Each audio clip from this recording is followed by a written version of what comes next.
The book of 1 Chronicles, chapter 1. The descendants of Adam were Seth, Enosh, Kenan, Mahalalel, Jared, Enoch, Methuselah, Lamech, and Noah. The sons of Noah were Shem, Ham, and Japheth.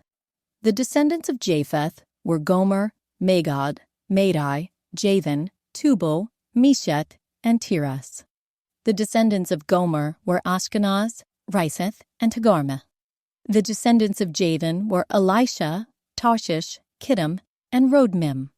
The descendants of Ham were Cush, Mizraim, Put, and Canaan. The descendants of Cush were Seba, Padalah, Sabta, Boamil, and Saptika. The descendants of Raamah were Sheba and Dedan. Cush was also the ancestor of Nimrod, who was the first heroic warrior on earth. Mizraim was the ancestor of the Ludites, Anamites, Lehabites, Naphtuhites, Pathrusites, Caphlehites, and Acaphtorites, from whom the Philistines came. Canaan's oldest son was Sidon, the ancestor of the Sidonians. Canaan was also the ancestor of the Hittites, Jebusites, Amalekites, Girgashites, Hivites, Arkites, Sinites, Arvadites, Zemalites, and Hamathites. The descendants of Shem were Elon, Asher, Arphaxad, Lud, and Aram. The descendants of Aram were Uz, Hul, Gezer, and Mash. Arphaxad was the father of Shelah. Shelah was the father of Eber. Eber had 2 sons. The first was named Peleg, which means division, for during his lifetime the people of the world were divided into different language groups. His brother's name was Joktan. Joktan was the ancestor of Almodad, Shelas, Hazarmaves, Jira, Hadoram, Uzal, Dikla, Ogul, Abimael, Sheba, Ophir, Havilah, and Jilbab. All these were descendants of Joktan. So this is the family line descended from Shem: Arphaxad, Shelah, Eber, Peleg, Wu, Serug, Nahor, Terah, and Abram, later known as Abraham. The sons of Abraham were Isaac and Ishmael. These are their genealogical records.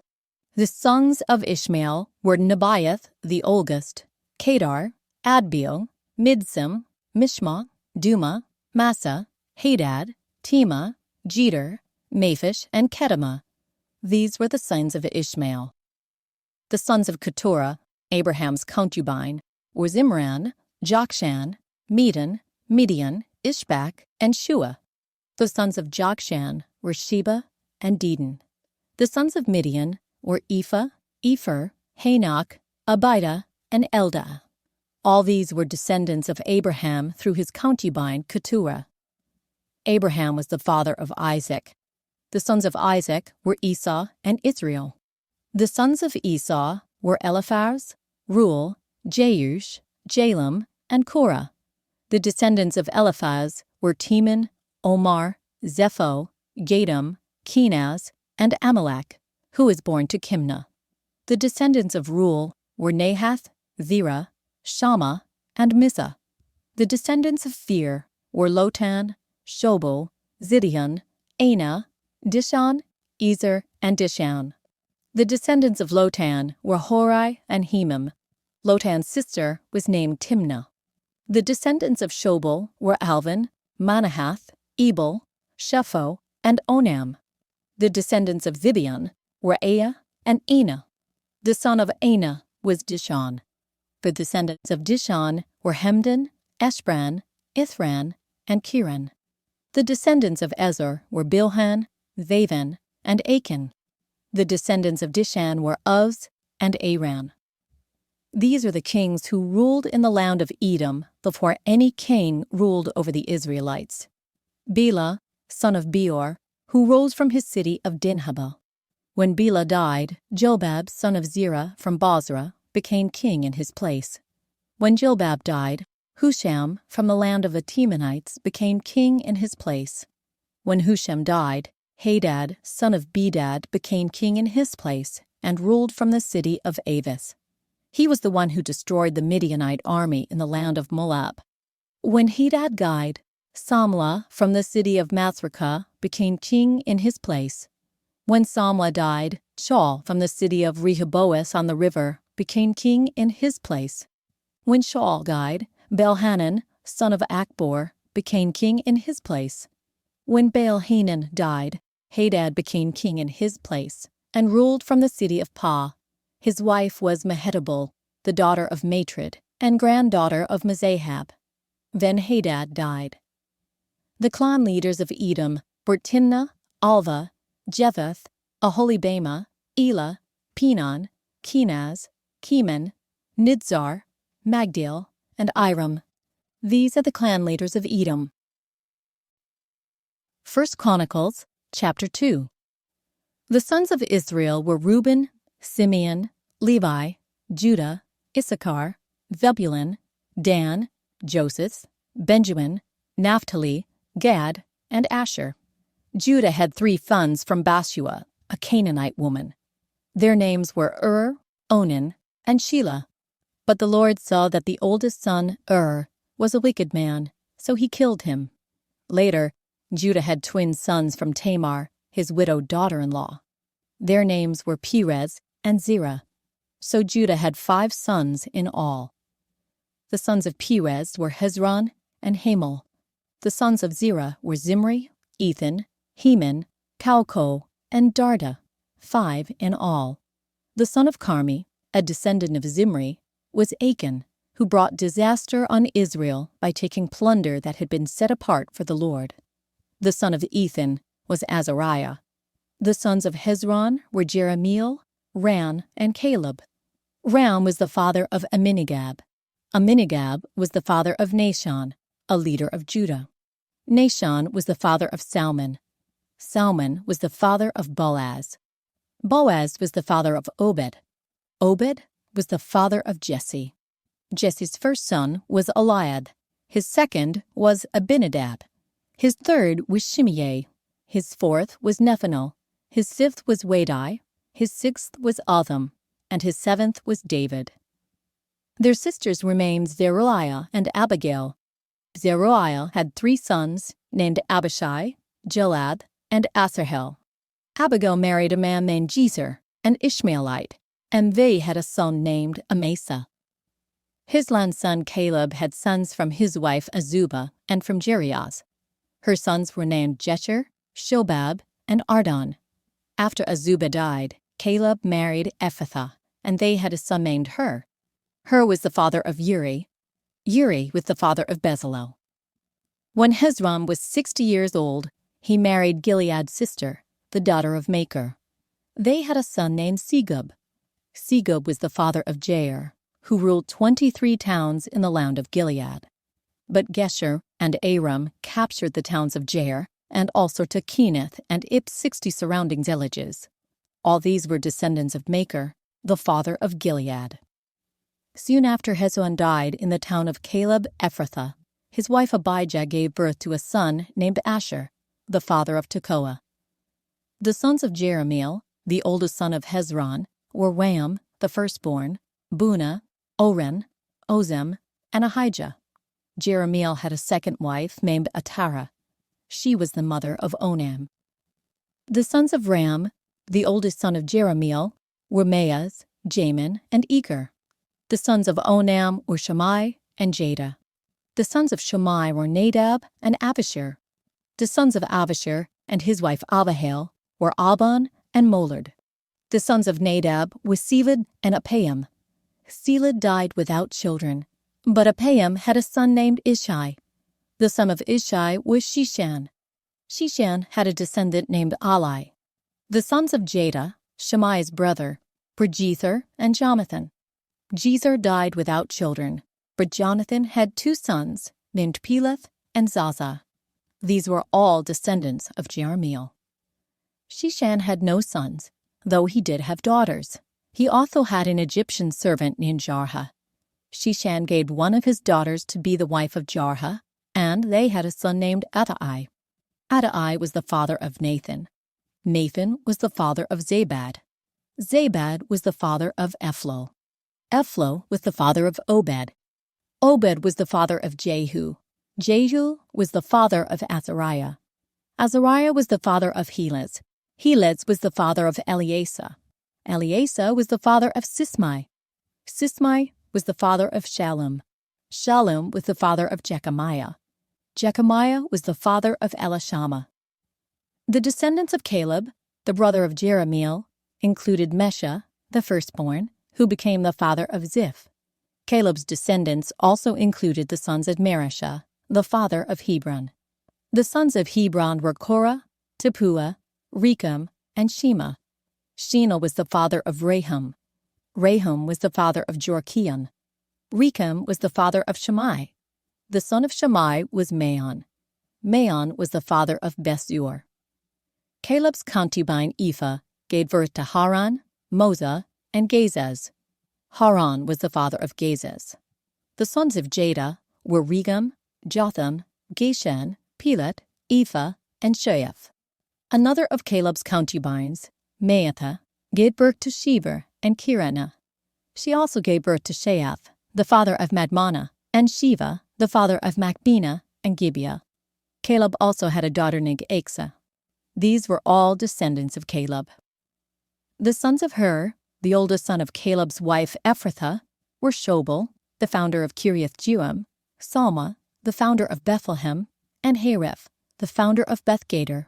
The descendants of Shobal, the founder of Kiriath-Jearim, were Haroah, half the Manahassites, and the families of Kiriath-Jearim, the Ithrites, Pukites, Shunathites, and Mishreites, from whom came the people of Zorah and Eshtaol. The descendants of Salma were the people of Bethlehem, then the Tophathites, Iterbeth-Jelab, the other half of the Manahassites, the Zorites, and the families of scribes living at Jabez, the Tirathites, Shimeathites, and Sukathites. All these were Kenites, who descended from Hamath, the father of the family of Rechab. 1 Chronicles, chapter 3.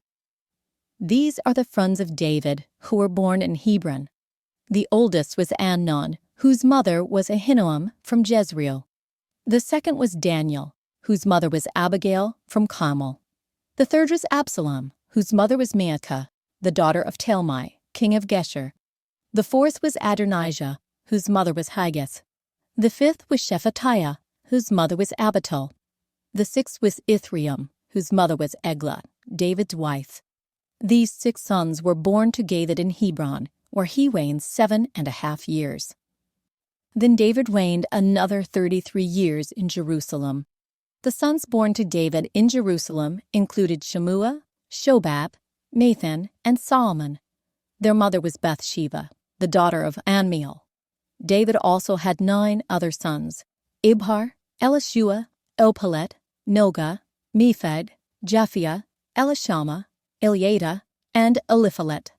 These were the sons of David, not including his sons born to his concubines. Their sister was named Tamar.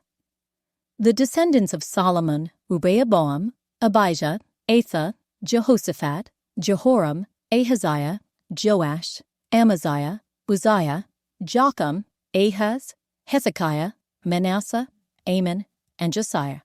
The sons of Josiah were Johanan, the oldest, Jehoiakim, the second, Zedekiah, the third, and Jehoahaz, the fourth. The successors of Jehoiakim were his son Jehoiachin and his brother Zedekiah. The sons of Jehoiachin, who was taken prisoner by the Babylonians, were Shealtiel, Malchiram, Pedaiah, Shemazer, Jechamiah, Hoshama, and Nedabiah. The sons of Pedaiah were Zerubbabel and Shimei. The sons of Zerubbabel were Meshullam and Hananiah. Their sister was Shelemith. His 5 other sons were Hashubah, Ohel, Berechiah, Hasabiah, and Jushab Hesed. The sons of Hananiah were Pelatar and Jeshaiah. Jeshaiah's son was Rephaiah. Rephaiah's son was Arnan. Arnam's son was Obadiah. Obadiah's son was Shechaniah. The descendants of Shechaniah were Shemaiah and his sons, Hatush, Egal, Bariah, Neriah, and Shaphat, 6 in all. The sons of Neriah were Elioenai, Hizkiah, and Azrikam, 3 in all. The sons of Elioenai were Hodaviah, Eliashib, Peliah, Achab, Johanan, Deliah, and Amani, 7 in all. 1 Chronicles chapter 4. The descendants of Judah were Perez, Hezron, Carmi, Ker, and Shobal. Shobal's son Reaiah was the father of Jahath. Jahath was the father of Ahumai and Lahad. These were the families of the Zorathites. The descendants of Edom were Jezreel, Ishma, Idbash, their sister Hazelelponi, Penuel, the father of Gedor, and Ezer, the father of Husha. These were the descendants of Hur, the firstborn of Ephrathah, the ancestor of Bethlehem. Asher, the father of Tekoa, had 2 wives, Manghila and Melah. Nerah gave birth to Ahuzam, Hefer, Temeni, and Ashtarai. Hela gave birth to Zereth, Izhar, Isman, and Koz, who became the ancestor of Anad, Zobeba, and all the families of Aharo, son of Harum. There was a man named Jabez who was more honorable than any of his brothers. His mother named him Jabez because his birth had been so painful. He was the one who prayed to the God of Israel, "Oh, that you would bless me and expand my territory. Freeze me with me in all that I do, and keep me from all trouble and pain." And God granted him his request. Caleb, the brother of Shuha, was the father of Mer. Mer was the father of Eshton. Eshton was the father of Bethrapha, Paseah, and Tehenna. Tehenna was the father of Ir-Nahash. These were the descendants of Rechah. The sons of Kenaz were Othniel and Seraiah. Othniel's sons were Hasav and Meonathai. Meonathai was the father of Ophrah. Seraiah was the father of Joab, the founder of the Valley of Craftsmen, so called because they were craftsmen. The sons of Caleb, son of Jephunneh, were Erum, Elah, and Maham. The son of Elah was Chemaz. The sons of Jehalelel were Ziz, Zissah, Kiriah, and Asarel.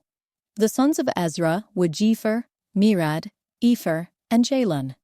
One of Nerad's wives became the mother of Nerion, Shammai, and Ishba, the father of Eshtemolah. He married a woman from Judah, who became the mother of Gered, the father of Gedor, Heber, the father of Soko, and Jekuthiel, the father of Zanoah. Mirad also married Bithiah, a daughter of Pharaoh, and she bore him children. Hodiah's wife was the sister of Maham. One of her sons was the father of Keilah the Darmite, and another was the father of Eshtemoah the Maakathite. The sons of Shimon were Amnon, Rena, Ben-Hanan, and Telan. The descendants of Ishai were Zoheth and Ben-Zoheth. Shelah was one of Judah's sons. The descendants of Shelah were the father of Leka, Laidah, the father of Nerishah, the families of linen workers at Beth-Ashbea, Jocham, the men of Kozeba, and Joash and Seraph, who ruled over Moab and Jashubilehem. These names all come from ancient records. They were the pottery makers who lived in Netaim and Gedera. They lived there and worked for the king. The sons of Simeon were Jemuel, Jamim, Jerub, Zohar, and Shaul. The descendants of Shaul were Shalom, Nibsam, and Mishma. The descendants of Mishma were Hamuel, Zachar, and Shimei. Shimei had 16 sons and 6 daughters, but none of his brothers had large families. So Simeon's tribe never grew as large as the tribe of Judah. They lived in Beersheba, Molaga, Hazar-Shual, Bilhah, Etham, Tolad, Bethuel, Hormah, Ziklag, Beth-Marcaboth, Hazar-Susam, Beth-Biri, and Shearaim. These towns were under their control until the time of King David. Their descendants also lived in Edom, Ain, Rimmon, Token, and Ashan, 5 towns and their surrounding villages as far away as Baalath. This was their territory, and these names are listed in their genealogical records.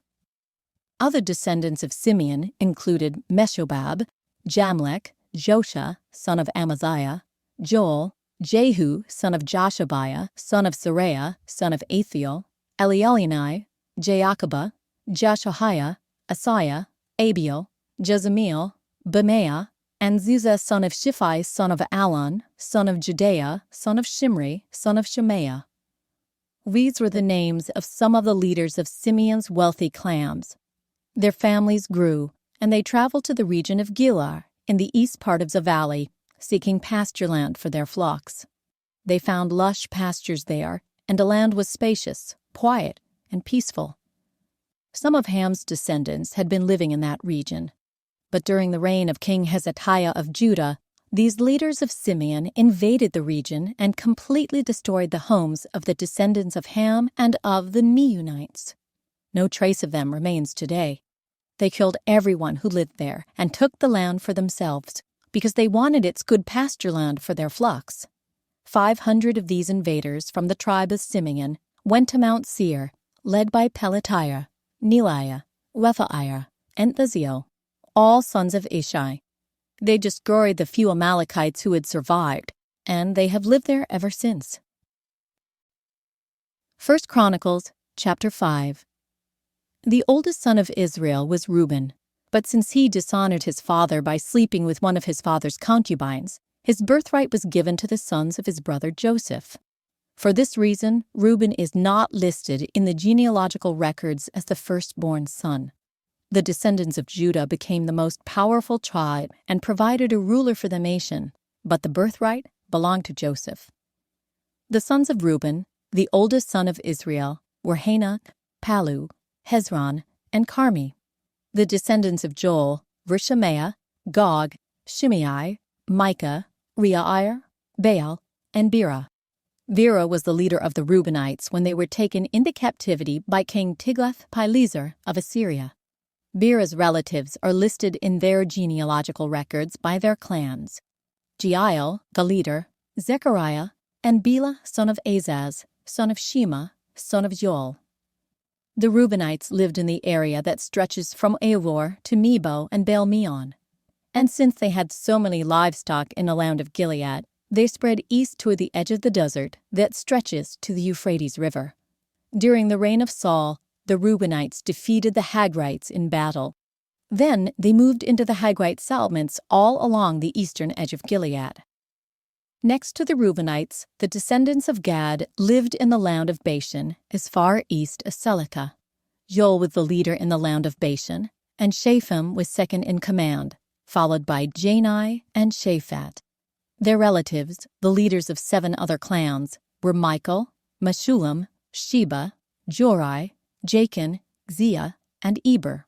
These were all descendants of Abihail, son of Hurai, son of Jeror, son of Gilead, son of Michael, son of Jeshishai, son of Jodel, son of Buz. Ahai, son of Abiel, son of Gunai, was the leader of their clans. The Gadites lived in the land of Gilead, in Bashan and its villages, and throughout all the pasture lands of Sharon. All of these were listed in the genealogical records during the days of King Jotham of Judah and King Jeroboam of Israel. There were 44,760 capable warriors in the armies of Reuben, Gad, and a half-tribe of Manasseh. They were all skilled in combat and armed with shields, swords, and bows. They waged war against the Hagrites, the Jeterites, the Mephishites, and the Nodabites. They cried out to God during the battle, and he answered their prayer because they trusted in him. So the Hagrites and all their allies were defeated. The plunder taken from the Hagrites included 50,000 camels, 250,000 sheep and goats, 2,000 donkeys, and 100,000 captives. Many of the Hagrites were killed in the battle because God was fighting against them. The people of Reuben, Gad, and Manasseh lived in their land until they were taken into exile. The half-tribe of Manasseh was very large and spread through the land from Bashan to Baal-Hermon, Senir, and Mount Hermon. These were the leaders of their clans: Epher, Ishai, Eliel, Israel, Jeremiah, Hodaviah, and Jebeel. These men had a great reputation as mighty warriors and leaders of their clans. But these tribes were unfaithful to the God of their ancestors. They worshipped the gods of the nations that God had destroyed. So the God of Israel caused King Pul of Assyria, also known as Tiglath-Pileser, to invade the land and take away the people of Reuben, Gad, and the half-tribe of Manasseh as captives. The Assyrians exiled them to Hala, Habor, Hala, and the Gozan River, where they remain to this day. 1 Chronicles chapter 6. The sons of Levi were Gershon, Kohath, and Merari. The descendants of Kohath included Amram, Izhar, Hebron, and Othiel. The children of Amram were Aaron, Moses, and Miriam. The sons of Aaron were Nadab, Abihu, Eleazar, and Ithamar. Eleazar was the father of Phinehas. Phinehas was the father of Abishua. Abishua was the father of Bukai. Bukai was the father of Elzai. Elzai was the father of Zerahiah. Zerahiah was the father of Marioth. Marioth was the father of Amariah. Amariah was the father of Ahitub. Ahitub was the father of Zadok. Zadok was the father of Ahimaaz. Ahimaaz was the father of Azariah. Azariah was the father of Johanan. Johanan was the father of Azariah, the high priest at the temple built by Solomon in Jerusalem. Azariah was the father of Amariah. Amariah was the father of Ahitub. Ahitub was the father of Zadok. Zadok was the father of Shallum. Shallum is the father of Hilkiah. Hilkiah was the father of Azariah. Azariah was the father of Seraiah. Seraiah was the father of Jehozadak, who went into exile when the Lord sent the people of Judah and Jerusalem into captivity under Nebuchadnezzar. The sons of Levi were Gershon, Kohath, and Merari. The descendants of Gershon included Libni and Shimei. The descendants of Kohath included Amram, Izhar, Hebron, and Uzziel. The descendants of Merari included Mahli and Mushi. The following were the Levite clans, lifted according to their ancestral descent. The descendants of Gershon included Libni, Jahath, Zimmah, Joah, Edel, Zerah, and Jeatherai. The descendants of Kohath included Aminadab, Korah, Asher, Elkanah, Abiasaph, Asher, Tahath, Eliel, Uzziah, and Shaul. The descendants of Elkanah included Amasai, Ahimaaz, Elkanah, Zilphi, Nahath, Eliab, Jeroham, Elkanah, and Samuel. The sons of Samuel were Joel the older and Abijah the second. The descendants of Merari included Mahli, Libni, Shimei, Uzzah, Shimea, Haggiah, and Asaiah. David assigned the following men to lead in music at the house of the Lord after the ark was placed there. They ministered with music at the tabernacle until Solomon built the temple of the Lord in Jerusalem. They carried out their work following all the regulations handed down to them. These are the men who served, along with their sons. Heman, the musician, was from the clan of Kohath. His genealogy was traced back through Joel, Samuel, Elkanah, Jeroham, Eliel, Toah, Zos, Elkanah, Mahath, Amasai, Elkanah, Joel, Azaliah, Zephaniah, Tahath, Asher, Abiasaph, Korah, Izhar, Kohath, Levi, and Israel. Heman's first assistant was Asaph from the clan of Goshen. Asaph's genealogy was traced back through Berechiah, Shimei, Michael, Baasiah, Nelchijah, Ethnor, Zerah, Adaiah, Ethan, Zimmah, Shimei, Jahath, Gershon, and Levi.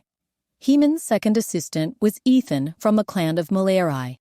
Ethan's genealogy was traced back through Kishai, Abdi, Melech, Hashabiah, Amaziah, Hilkiah, Amzi, Bani, Shemer, Mahli, Mushi, Merari, and Levi. Mere fellow Levites were appointed to various other tasks in the tabernacle, the house of God. Only Aaron and his descendants served as priests. They presented the offerings on the altar of burnt offering and the altar of incense, and they performed all the other duties related to the most holy place. They made atonement for Israel by doing everything that Moses, the servant of God, had commanded them.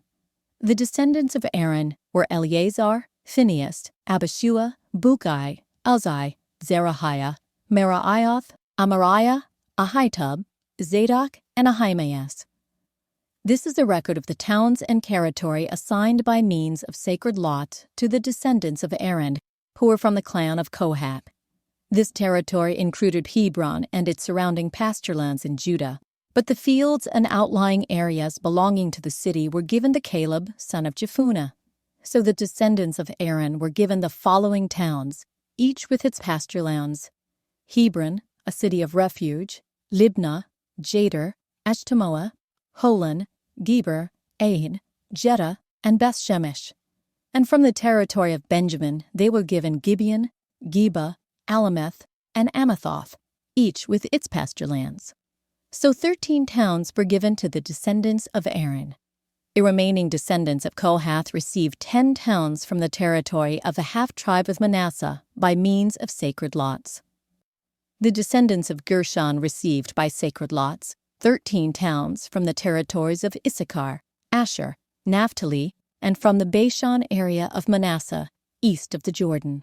The descendants of Merari received by sacred lots 12 towns from the territories of Reuben, Gad, and Zebulun.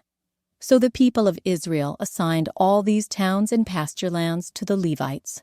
The towns in the territories of Judah, Simeon, and Benjamin mentioned above were assigned to them by means of sacred lots. The descendants of Kohath were given the following towns from the territory of Ephraim, each with its pasture lands: Shechem, a city of refuge in the hill country of Ephraim; Gezer, Jokmeam, Beth-horon, Ajalon, and Gathrimmon. The remaining descendants of Kohath were assigned the towns of Aner and Bileam from the territory of a half-tribe of Manasseh, each with its pasture lands. The descendants of Gershon received the towns of Golan in Bashan and Ashtaroth from the territory of the half-tribe of Manasseh, each with its pasture lands. From the territory of Issachar they were given Kedesh, Debaroth, Ramoth, and Anan, each with its pasture lands. From the territory of Asher they received Mashul, Abdon, Hukok, and Rehob, each with its pasture lands. From the territory of Naphtali they were given Kedesh in Galilee, Hammon, and Kiriathaim, each with its pasture lands. The remaining descendants of Merari received the towns of Jokmeam, Karta, Rimmon, and Tabor from the territory of Zebulun, each with its pasture lands. From the territory of Reuben, east of the Jordan River, opposite Jericho, they received Bezer, a desert town, Jahaz, Kedemoth, and Mezaas, each with its pasture lands. And from the territory of Gad, they received Ramoth and Gilead, Mahanaim, Heshbon, and Jazer, each with its pasture lands. 1 Chronicles chapter 7. The 4 sons of Issachar were Tola, Puah, Jashub, and Shuman. The sons of Tola were Uzai, Rephaiah, Jeriel, Jamai, Ibsam, and Shemuel. Each of them was the leader of an ancestral clan. At the time of King David, the total number of mighty warriors listed in the records of these clans was 22,600. The son of Uzai was Israhiah. The sons of Israhiah were Michael, Obadiah, Joel, and Ishiah. These 5 became the leaders of clans. All of them had many wives and many sons, so the total number of men available for military service among their descendants was 36,000. Their total number of mighty warriors from all the clans of the tribe of Issachar was 87,000. All of them were listed in their genealogical records. 3 of Benjamin's sons were Bela, Becher, and Jediael. The 5 sons of Bela were Ezbon, Uzai, Uzziel, Jeremoth, and Eri. Each of them was the leader of an ancestral clan. The total number of mighty warriors from these clans was 22,034, as listed in their genealogical records. The sons of Becher were Zemira, Jilash, Eliezer, Elioenai, Omri, Jeremoth, Abijah, Anathoth, and Alameth. Each of them was the leader of an ancestral clan. The total number of mighty warriors and leaders from these clans was 20,200, as listed in their genealogical records. The son of Jediael with Bilhan. The sons of Bilhan were Jeush, Benjamin, Ehud, Kenaanah, Zephan, Tarshish, and Ahishahar. Each of them was the leader of an ancestral clan. From these clans, the total number of mighty warriors ready for war was 17,200. The sons of were Shuppim and Huppim. Husham was the son of Aher. The sons of Naphtali were Jaziel, Gunai, Jezer, and Shullam. They were all descendants of Jacob's concubine, Bilhah. The descendants of Manasseh through his Aramean concubine included Asriel. She also bore Machir, the father of Gilead. Machir found wives for Huppim and Shuppim. Machir had a sister named Maacah. One of his descendants was Zelophehad, who had only daughters. Machir's wife Maacah gave birth to a son, whom she named Peresh. His brother's name was Sheresh. The sons of Peresh were Ulam and Racham. The son of Ulam was Bedin. All these were considered Gileadites, descendants of Machir, son of Manasseh.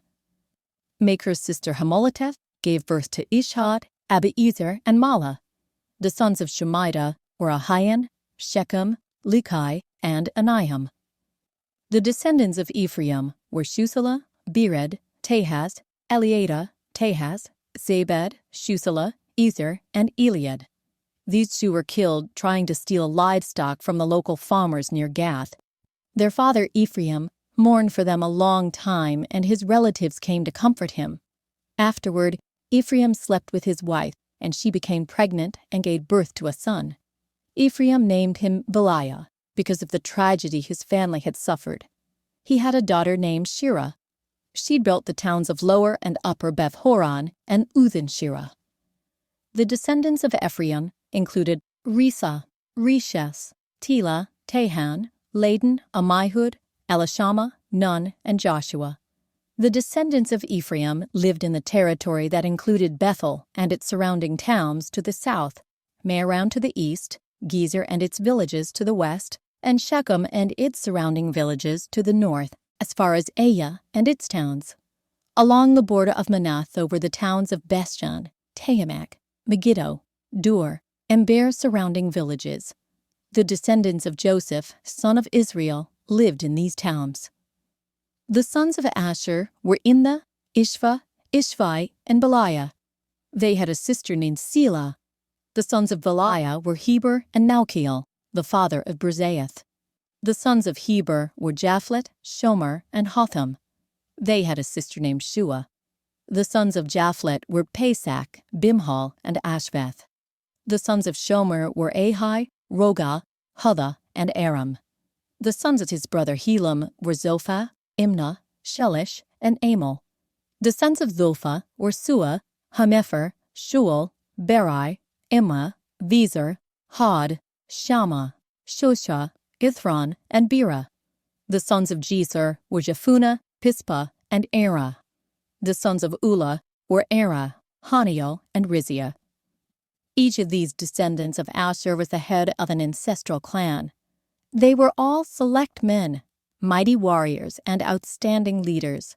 The total number of men available for military service was 26,000, as listed in their genealogical records. 1 Chronicles, chapter 8. Benjamin's first son was Bela, the second was Ashbel, the third was Ahora, the fourth was Noah, and the fifth was Rapha.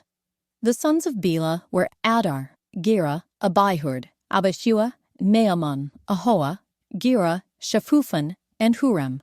The sons of Ehud, leaders of the clans living at Geba, were exiled to Manahath. Ehud's sons were Naaman, Ahijah, and Gera. Dela, who led them into exile, was the father of Uzzah and Ahihud. After Shearaim divorced his wives, Husham and Bera, he had children in the land of Moab. His wife Hodesh gave birth to Jobab, Zidiah, Mesha, Malcolm, Jeuz, Sakiah, and Nirma. These sons all became the leaders of clans. Shearaim's wife Husham had already given birth to Abitub and Elpiel. The sons of Elpiel were Eber, Mishhan, Shemed, who built the towns of Ono and Lod and the nearby villages, Beriah and Shema. They were the leaders of the clans living in Ajalon, and they drove out the inhabitants of Gath. Ahio, Shashak, Jeremoth, Zebediah, Arad, Eder, Michael, Ishpa, and Joha were the sons of Beriah. Zebediah, Meshullam, Kiskai, Keber, Tishmerai, Ivliah, and Jobab were the sons of Elpaal. Jachim, Zichri, Zabdi, Eli-Enai, Zilathai, Elio, Adaiah, Deriah, and Shimrath were the sons of Shimei. Ishpan, Eber, Elio, Abdon, Zichri, Hanan, Hananiah, Elam, Anthophijah, Iphthaiah, and Kenuel were the sons of Sheshath. Shamshalai, Shehaliah, Athaliah, Jereshiah, Elijah, and Zichri were the sons of Jeroham. These were the leaders of the ancestral clans. They were listed in their genealogical records, and they all lived in Jerusalem. Jeiel, the father of Gibeon, lived in the town of Gibeon. His wife's name was Maacah, and his oldest son was named Abdon. Jeiel's other sons were Zur, Kish, Baal, Mir, Nadab, Gedor, Ahiel, Zechariah, and Mikloth, who was the father of Shimeon. All these families lived near each other in Jerusalem. Ner was the father of Kish. Kish was the father of Saul. Saul was the father of Jonathan, Malchishua, Abinadab, and Eshbaal. Jonathan was the father of Merib-Baal. Merib-Baal was the father of Micah. Micah was the father of Pison, Melech, Teriah, and Ahaz. Ahaz was the father of Jada. Jada was the father of Alameth, Asmaveth, and Zimri. Zimri was the father of Moza. Moza was the father of Bineah. Bineah was the father of Rephaiah. Rephaiah was the father of Eleasa. Eleasa was the father of Azel.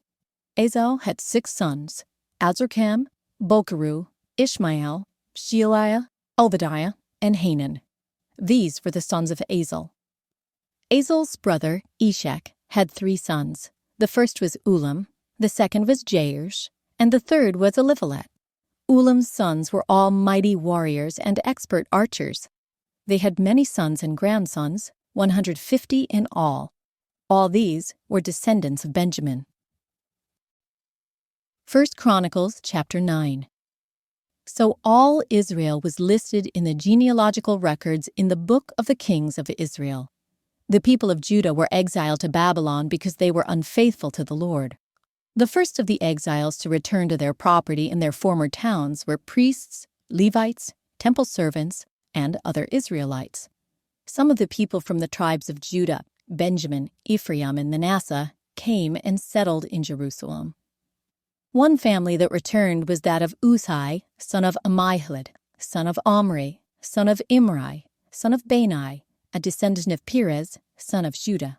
Others returned from the Shilonite clan, including Asaiah, the oldest, and his sons. From the Zerahite clan, Juel returned with his relatives. In all, 690 families from the tribe of Judah returned. From the tribe of Benjamin came Selu, son of Meshullam, son of Hodaviah, son of Asanua, Idmiah, son of Jeroham, Elah, son of Uzai, son of Mikri, and Meshullam, son of Shephatiah, son of Ruel, son of Idnijah. These men were all leaders of clans, and they were listed in their genealogical records. In all, 956 families from the tribe of Benjamin returned. Among the priests who returned were Jedaiah, Jehoiarib, Jachin, Azariah, son of Hilkiah, son of Meshullam, son of Zadok, son of Meraioth, son of Ahitub. Azariah was the chief officer of the house of God. Other returning priests were Adaiah, son of Jeroham, son of Pashur, son of Malchijah, and Maaseiah, son of Abiel, son of Jesera, son of Meshullam, son of Meshillemith, son of Immer. In all, 1,760 priests returned. They were heads of clans and very able men. They were responsible for ministering at the house of God. The Levites who returned were Shemaiah, son of Hashub, son of Azrikam, son of Hashubiah, a descendant of Merari, Bakbakar, Harish, Galil, Mattaniah, son of Micah, son of Zichri, son of Asa, Obadiah, son of Shemaiah, son of Galil, son of Jeduthun, and Berechiah, son of Asa, son of Elkanah, who lived in the area of Metophah. The gatekeepers who returned were Shallum, Akkad, Talmon, Ahiman, and their relatives. Shallum was the chief gatekeeper. Prior to this time, they were responsible for the king's gate on the east side. These men served as gatekeepers for the camps of the Levites. Shallum was the son of Kor, a descendant of the Biaseph, from the clan of Korah. He and his relatives, the Korahites, were responsible for guarding the entrance to the sanctuary, just as their ancestors had guarded the tabernacle in the camp of the Lord. Phinehas, son of Eleazar, had been in charge of the gatekeepers in earlier times, and the Lord had been with him. And later, Zechariah, son of Meshelemiah, was responsible for guarding the entrance to the tabernacle. In all, there were 212 gatekeepers in those days, and they were listed according to the genealogies in their villages. David and Samuel the seer had appointed their ancestors because they were reliable men. These gatekeepers and their descendants, by their divisions, were responsible for guarding the entrance to the house of the Lord when that house was a tent. The gatekeepers were stationed on all four sides, east, west, north, and south. Their relatives in the villages came regularly to share their duties for 7-day periods. The 4 chief gatekeepers, all Levites, were trusted officials, for they were responsible for the rooms and treasuries at the house of God. They would spend the night around the house of God, since it was their duty to guard it and to open the gates every morning. Some of the gatekeepers were assigned to care for the various articles used in worship. They checked them in and out to avoid any loss. Others were responsible for the furnishings, the items in the sanctuary, and the supplies, such as choice flour, wine, olive oil, frankincense, and spices. But it was the priests who blended the spices. Mattaphiah, a Levite, and the oldest son of Shallum the Korahite, was entrusted with baking the bread used in the offerings. And some members of the clan of Kohath were in charge of preparing the bread to be set on the table each Sabbath day. The musicians, all prominent Levites, lived at the temple. They were exempt from other responsibilities since they were on duty at all hours. All these men lived in Jerusalem. They were the heads of Levite families and were listed as prominent leaders in their genealogical records. Jeiel, the father of Gibeon, lived in the town of Gibeon. His wife's name was Maacah, and his oldest son was named Abdon. Jeiel's other sons were Zur, Kish, Baal, Ner, Nadab, Gedor, Ahiel, Zechariah, and Mikloth. Mikloth was the father of Shimeon. All these families lived near each other in Jerusalem. Ner was the father of Kish. Kish was the father of Saul. Saul was the father of Jonathan, Malchishua, Abinadab, and Eshbaal. Jonathan was the father of Merib-Baal. Merib-Baal was the father of Micah. The sons of Micah were Pishon, Melech, Tereah, and Ahaz. Ahaz was the father of Jada. Jada was the father of Alamas, Asmaves, and Zimri. Zimri was the father of Moza. Moza was the father of Bineah. Bineah's son was Rephaiah. Rephaiah's son was Eleasah. Eleasah's son was Azel. Azel had 6 sons, whose names were Azrikam, Bokeru, Ishmael, Shealiah, Obadiah, and Hanan. These were the sons of Azel. 1 Chronicles chapter 10. Now the Philistines attacked Israel, and the men of Israel fled before them. Many were slaughtered on the slopes of Mount Gilboa. The Philistines closed in on Saul and his sons, and they killed 3 of his sons, Jonathan, Abinadab, and Malchishua. The fighting grew very fierce around Saul, and the Philistine archers caught up with him and wounded him. Saul groaned to his armor-bearer, "Take your sword and kill me before these pagan Philistines come to taunt and torture me." But his armor-bearer was afraid and would not do it. So Saul took his own sword and sill on it. When his armor-bearer realized that Saul was dead, he fell on his own sword and died. So Saul and his 3 sons died there together, bringing his dynasty to an end. When all the Israelites in the Jezreel valley saw that their army had fled, and that Saul and his sons were dead, they abandoned their towns and fled. So the Philistines moved in and occupied their towns. The next day, when the Philistines went out to strip the dead, they found the bodies of Saul and his sons on Mount Gilboa. So they stripped off Saul's armor and cut off his head. Then they proclaimed the good news of Saul's death before their idols and of the people throughout the land of Philistia. They placed his armor in the temple of their gods, and they fastened his head to the temple of Dagon. But when everyone in Jabesh-Gilead heard about everything the Philistines had done to Saul, all their mighty warriors brought the bodies of Saul and his sons back to Jabesh. Then they buried their bones beneath the great tree at Jabesh, and they fasted for 7 days. So Saul died because he was unfaithful to the Lord. He failed to obey the Lord's command, and he even consulted a medium instead of asking the Lord for guidance. So the Lord killed him and turned the kingdom over to David, son of Jesse. 1 Chronicles, chapter 11. Then all Israel gathered before David at Hebron and told him, "We are your own flesh and blood. In the past, even when Saul was king, you were the one who really led the forces of Israel.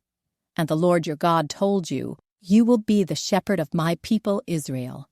You will be the leader of my people Israel.'" So there at Hebron, David made a covenant before the Lord with all the elders of Israel, and they anointed him king of Israel, just as the Lord had promised through Samuel. Then David and all Israel went to Jerusalem, or Jebus, as it used to be called, where the Jebusites, the original inhabitants of the land, were living.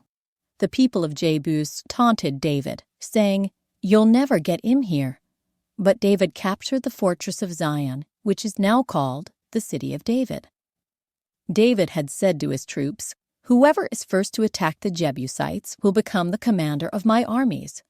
And Gilad, the son of David's sister Zeruiah, was first to attack, so he became the commander of David's armies. David made the fortress his home, and that is why it is called the City of David. He extended the city from the supporting terraces to the surrounding area, while Gilad rebuilt the rest of Jerusalem. And David became more and more powerful because the Lord of heaven's armies was with him. These are the leaders of David's mighty warriors. Together with all Israel, they decided to make David their king, just as the Lord had promised concerning Israel. Here is the record of David's mightiest warriors. The first was Jashobeam the Hachmonite, who was leader of the 3, the mightiest warriors among David's men. He once used his spear to kill 300 enemy warriors in a single battle. Next in rank, among the 3, was Eleazar, son of Dodai, a descendant of Ahua. He was with David when the Philistines gathered for battle at Pas-Gammon and attacked the Israelites in a field full of barley. The Israelite army fled, but Eleazar and David held their ground in the middle of the field and beat back the Philistines. So the Lord saved them by giving them a great victory. Once, when David was at the rock near the cave of Adullam, the Philistine army was camped in the valley of Rephaim. For 3, who were among the 30, an elite group among David's fighting men, went down to meet him there. David was staying in a stronghold at the time, and a Philistine detachment had occupied the town of Bethlehem. David remarked longingly to his men, "Oh, how I would love some of that good water from the well by the gate in Bethlehem." So the 3 broke through the Philistine lines, drew some water from the well by the gate in Bethlehem, and brought it back to David. But David refused to drink it. Instead, he poured it out as an offering to the Lord. "God forbid that I should drink this," he exclaimed. "This water is as precious as the blood of these men who risked their lives to bring it to me." So David did not drink it. These are examples of the exploits of the 3. Abishai, the brother of Joab, was the leader of the 30. He once used his spear to kill 300 enemy warriors in a single battle. It was by such feats that he became as famous as the 3. Abishai was the most famous of the 30 and was their commander, though he was not one of the 3. There was also Benaiah, son of Jehoiada, a valiant warrior from Kabzeel.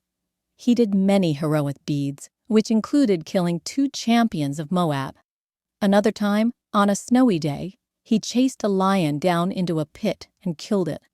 Once, armed only with a club, he killed an Egyptian warrior who was 7.5 feet tall and who was armed with a spear as thick as a weaver's beam. Benaiah wrenched the spear from the Egyptian's hand and killed him with it. Deeds like these made Benaiah as famous as the 3 mightiest warriors. He was more honored than the other members of the 30, though he was not one of the 3. And David made him captain of his bodyguard.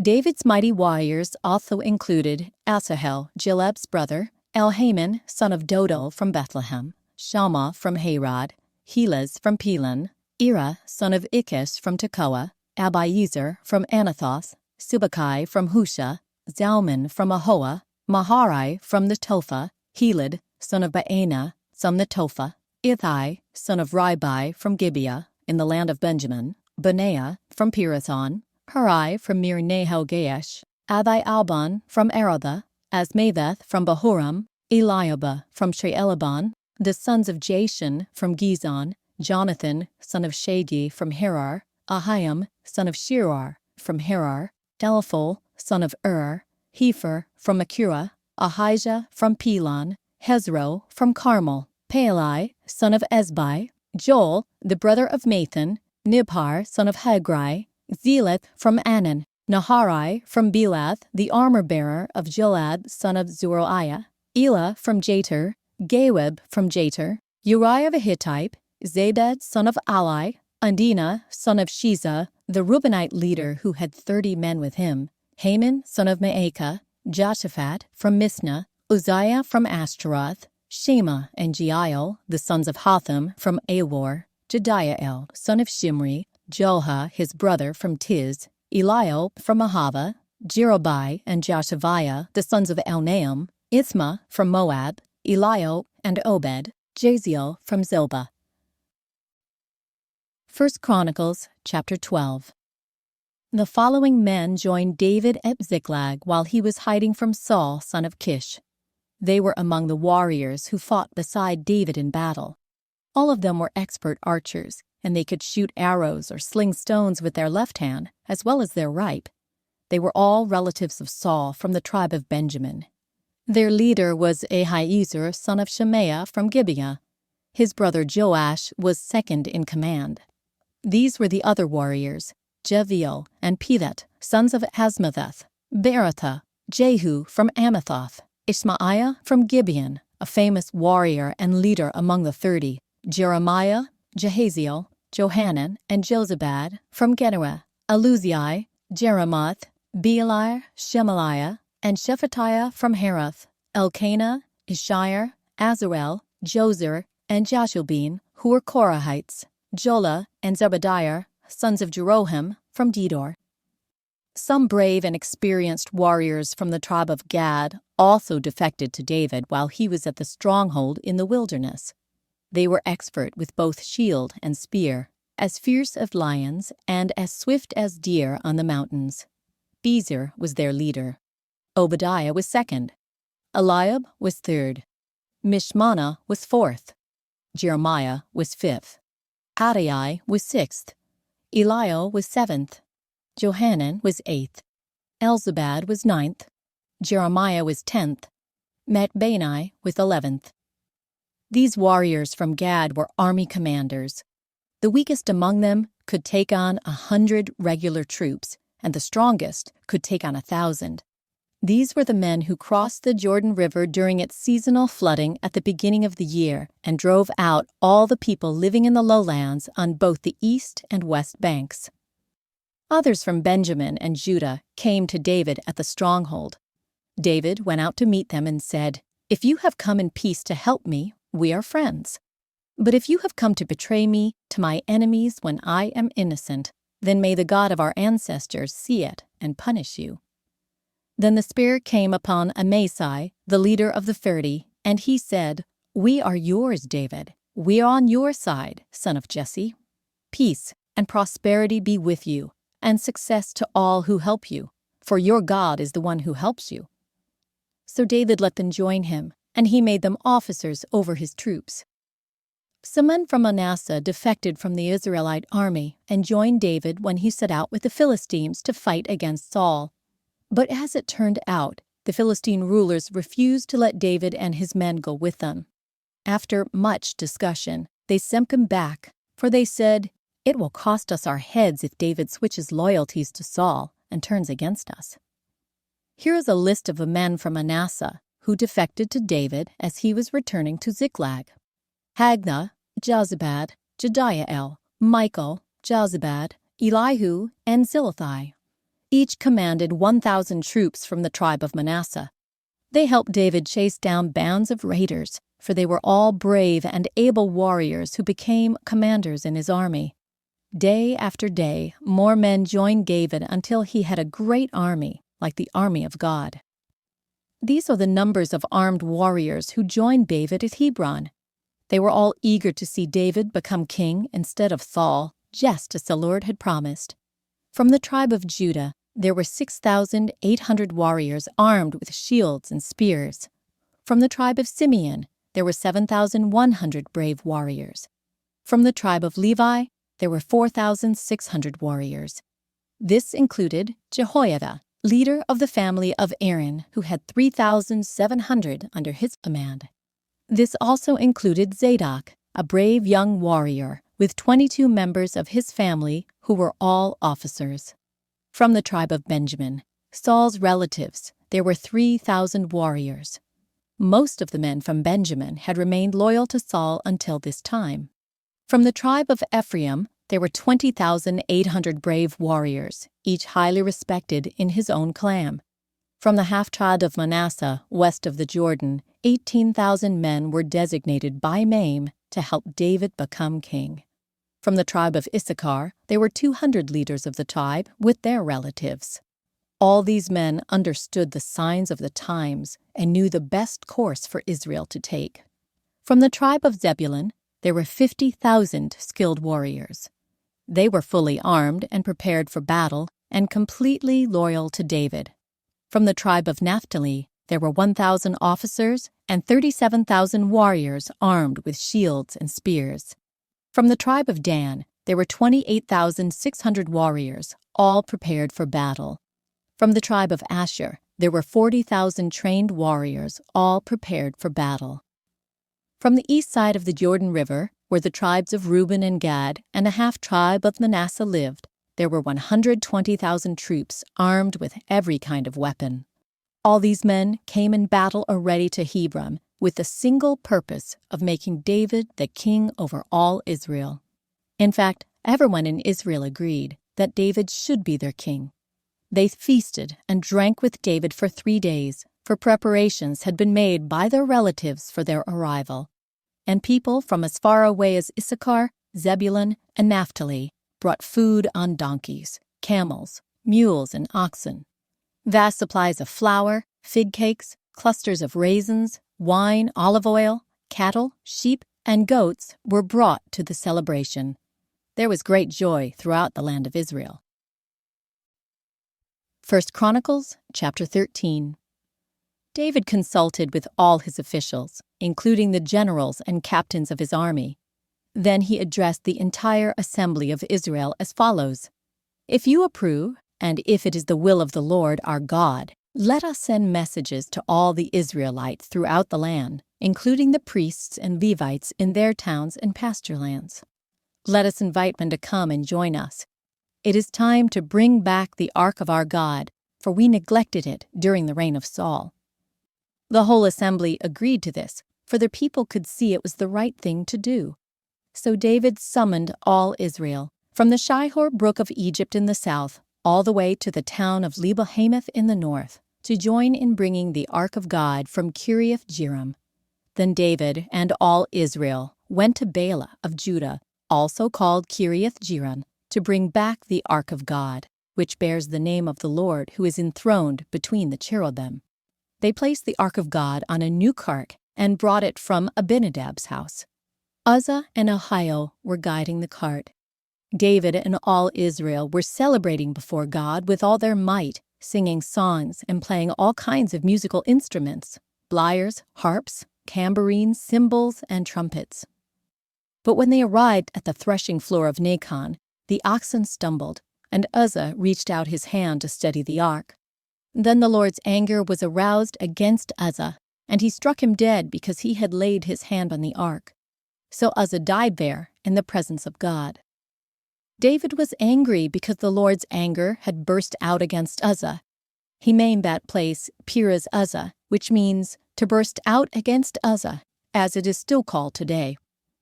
David was now afraid of God, and he asked, "How can I ever bring the ark of God back into my care?" So David did not move the ark into the city of David. Instead, he took it to the house of Obed-Edom of Gath.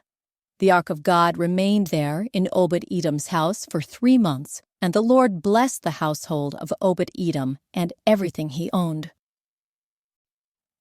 1 Chronicles chapter 14.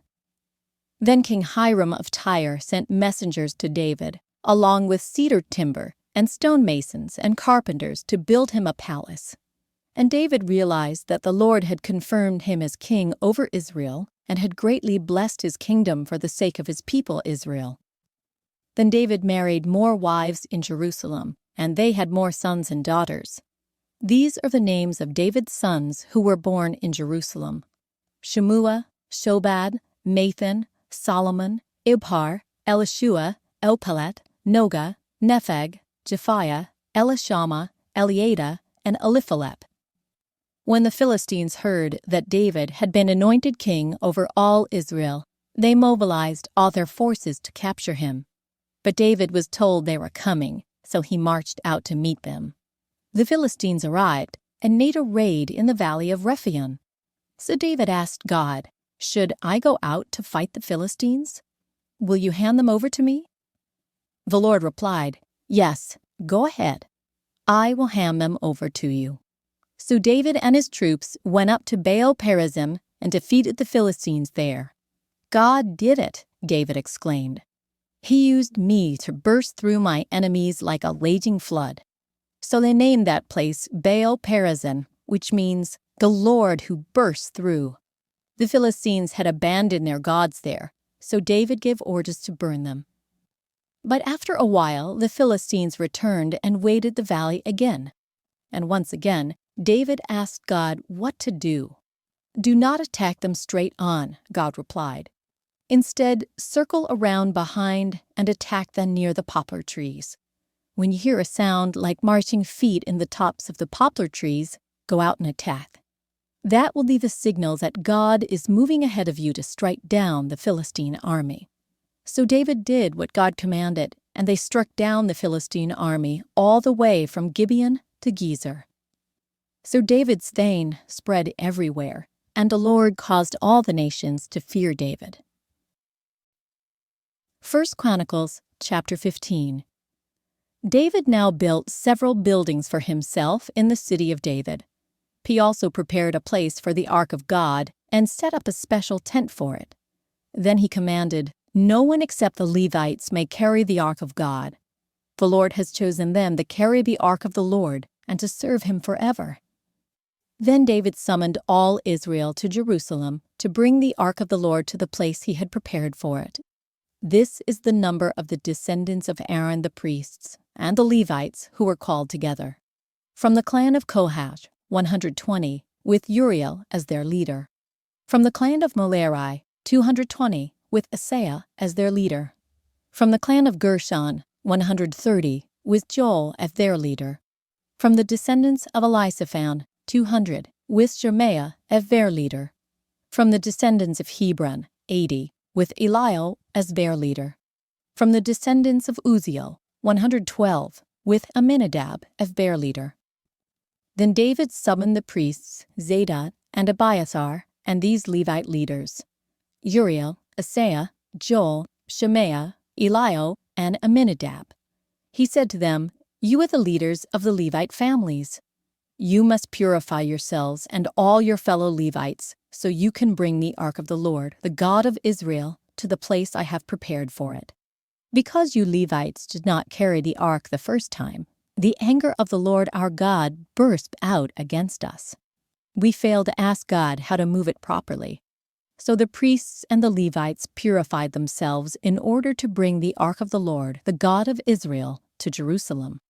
Then the Levites carried the ark of God on their shoulders with its carrying poles, just as the Lord had instructed Moses. David also ordered the Levite leaders to appoint a choir of Levites who were singers and musicians to sing joyful songs to the accompaniment of harps, lyres, and cymbals. So the Levites appointed Heman, son of Joel, along with his fellow Levites, Asaph, son of Berechiah, and Ethan, son of Crusiah, from the clan of Merari. The following men were chosen as their assistants: Zechariah, Jahaziel, Shemiramoth, Jehiel, Unai, Eliab, Benaiah, Maaseiah, Manaphiah, Eliphalahu, Mikmiah, and the gatekeepers, Obed-Edom and Jeiel. The musicians, Heman, Asaph, and Ethan, were chosen to sound the bronze cymbals. Zechariah, Aziel, Shemiramoth, Jehiel, Unai, Eliab, Maaseiah, and Benaiah were chosen to play the harps. Mattathiah, Eliphalahu, Mikmiah, Obed-Edom, Jeiel, and Azaziah were chosen to play the lyres. Kenaniah, the head Levite, was chosen as a choir leader because of his skill. Berechiah and Elkanah were chosen to guard the ark. Sheraniah, Joshaphat, Nethanel, Amasai, Zechariah, Benaiah, and Eliezer, all of whom were priests, were chosen to blow the trumpets as they marched in front of the ark of God. Obed-Edom and Jehiel were chosen to guard the ark. Then David and the elders of Israel and the generals of the army went to the house of Obed-Edom to bring the ark of the Lord's covenant up to Jerusalem with a great celebration. And because God was clearly helping the Levites as they carried the ark of the Lord's covenant, they sacrificed 7 bulls and 7 lambs. David was dressed in a robe of fine linen, as were all the Levites who carried the ark, and also the singers, and Kenaniah the choir leader. David was also wearing a priestly garment, so all Israel brought up the ark of the Lord's covenant with shouts of joy, the blowing of ram's horns and trumpets, the crashing of cymbals, and loud playing on harps and lyres. But as the ark of the Lord's covenant entered the city of David, Michal, the daughter of Saul, looked down from her window. When she saw King David skipping about and laughing with joy, she was filled with contempt for him. 1 Chronicles, chapter 16. They brought the ark of God and placed it inside the special tent David had prepared for it. And they presented burnt offerings and peace offerings to God. When he had finished his sacrifices, David blessed the people in the name of the Lord. Then he gave to every man and woman in all Israel a loaf of bread, a cake of dates, and a cake of raisins. David appointed the following Levites to lead the people in worship before the ark of the Lord, to invoke his blessings, to give thanks, and to praise the Lord, the God of Israel. Asaph, the leader of this group, sounded the cymbals. Second to him was Zechariah, followed by Jeiel, Shemiramoth, Jehiel, Mattathiah, Eliab, Benaiah, Obed-Edom, and Jeiel. They played the harps and lyres. The priests, Benaiah and Jahaziel, played the trumpets regularly before the ark of God's covenant. On that day, David gave to Asaph and his fellow Levites this song of thanksgiving to the Lord. Give thanks to the Lord and proclaim his greatness. Let the whole world know what he has done. Sing to him. Yes, sing his praises. Tell everyone about his wonderful deeds. Exult in his holy name. Rejoice, you who worship the Lord. Search for the Lord and for his strength. Continually seek him. Remember the wonders he has performed, his miracles, and the rulings he has given, you children of his servant Israel, you descendants of Jacob, his chosen ones. He is the Lord our God. His justice is seen throughout the land. Remember his covenant forever, the commitment he made to 1,000 generations. This is the covenant he made with Abraham and the oath he swore to Isaac. He confirmed it to Jacob as a decree, and to the people of Israel, of the never-ending covenant. I will give you the land of Canaan as your special possession.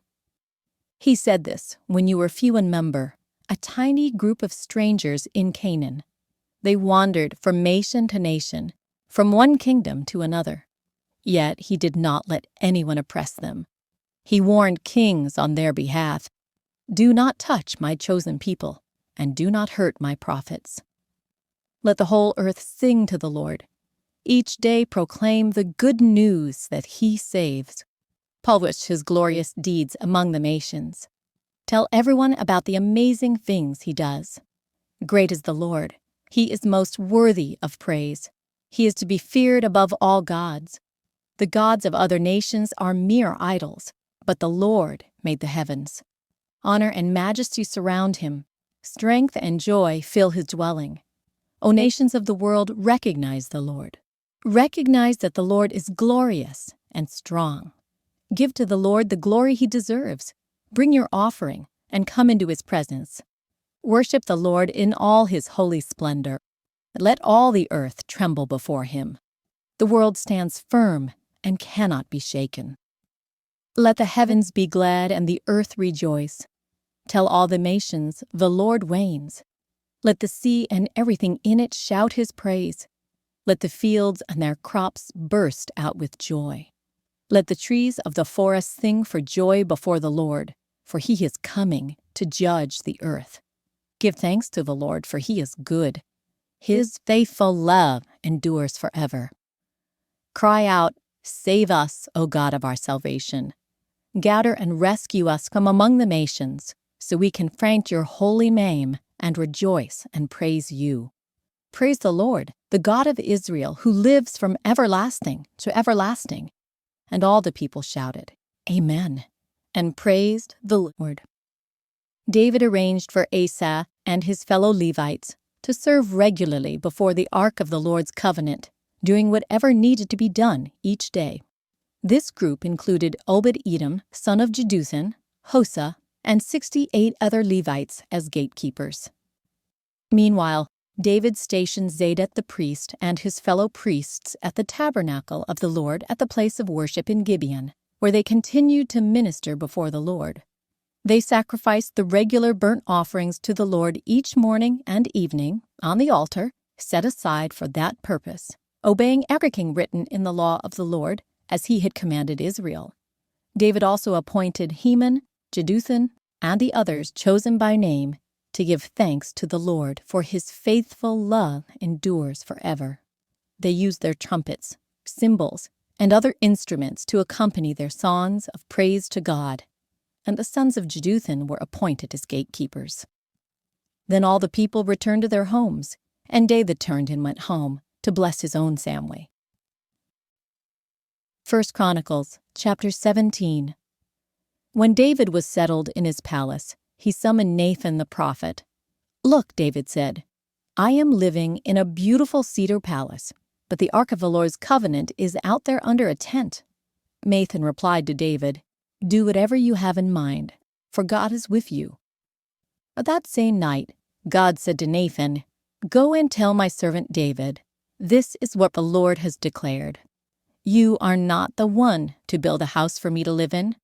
I have never lived in a house, from the day I brought the Israelites out of Egypt until this very day. My home has always been a tent, moving from one place to another in the tabernacle. Yet no matter where I have gone with the Israelites, I have never once complained to Israel's leaders, the shepherds of my people. I have never asked them, 'Why haven't you built me a beautiful cedar house?' Now go and say to my servant David, 'This is what the Lord of heaven's armies has declared. I took you from tending sheep in the pasture and selected you to be the leader of my people Israel. I have been with you wherever you have gone, and I have destroyed all your enemies before your eyes. Now I will make your name as famous as anyone who has ever lived on the earth.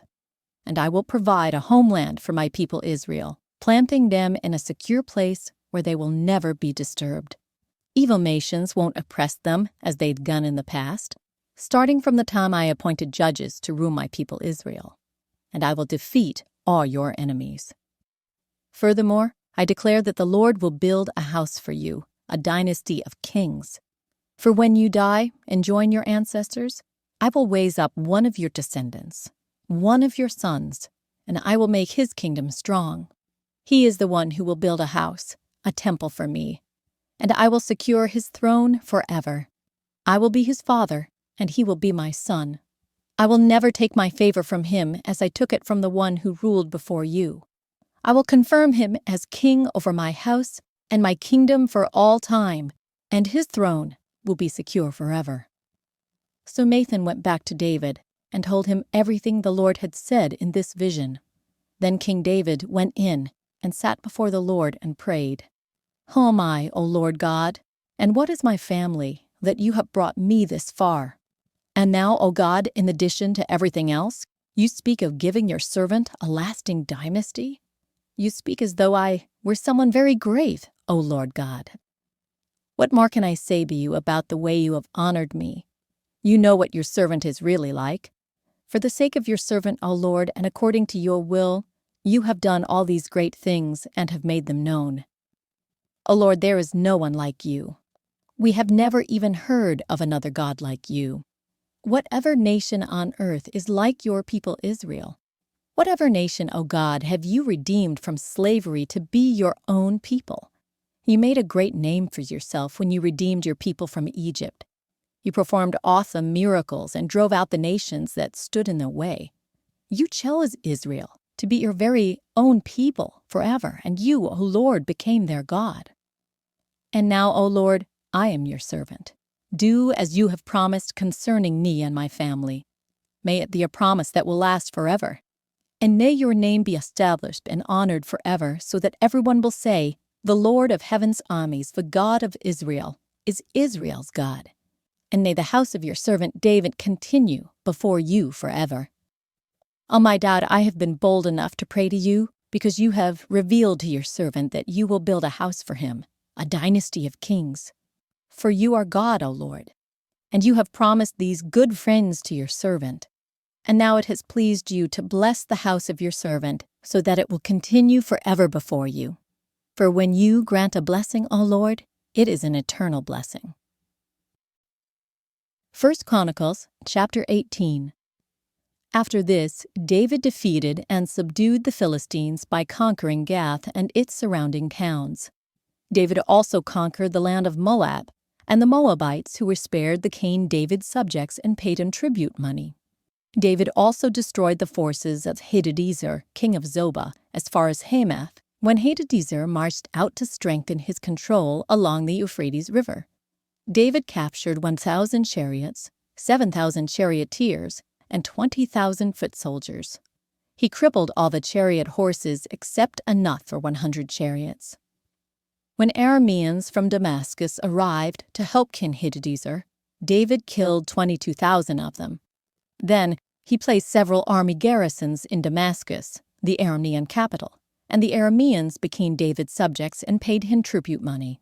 So the Lord made David victorious wherever he went. David brought the gold shields of Hadadezer's officers to Jerusalem, along with a large amount of bronze from Hadadezer's towns of Tebah and Kun. Later, Solomon melted the bronze and molded it into the great bronze basin called the sea, the pillars, and the various bronze articles used at the temple. When King Toi of Hamath heard that David had destroyed the entire army of King Hadadezer of Zobah, he sent his friend Joram to congratulate King David for his successful campaign. Hadadezer and Toi had been enemies and were often at war. Joram presented David with many gifts of gold, silver, and bronze. King David dedicated all these gifts to the Lord, along with the silver and gold he had taken from the other nations, from Edom, Moab, Ammon, Philistia, and Amalek. Abishai, son of Zeruiah, destroyed 18,000 Edomites in the Valley of Salt. He placed army garrisons in Edom, and all the Edomites became David's subjects. In fact, the Lord made David victorious wherever he went. So David reigned over all Israel and did what was just and right for all his people. Gilad, son of Zeruiah, was commander of the army. Jehoshaphat, son of Ahilud, was the royal historian. Zadok, son of Ahitub, and Ahimelech, son of Abiathar, were the priests. Seraiah was the court secretary. Benaiah, son of Jehoiada, was captain of a king's bodyguard, and David's sons served as the king's chief assistants.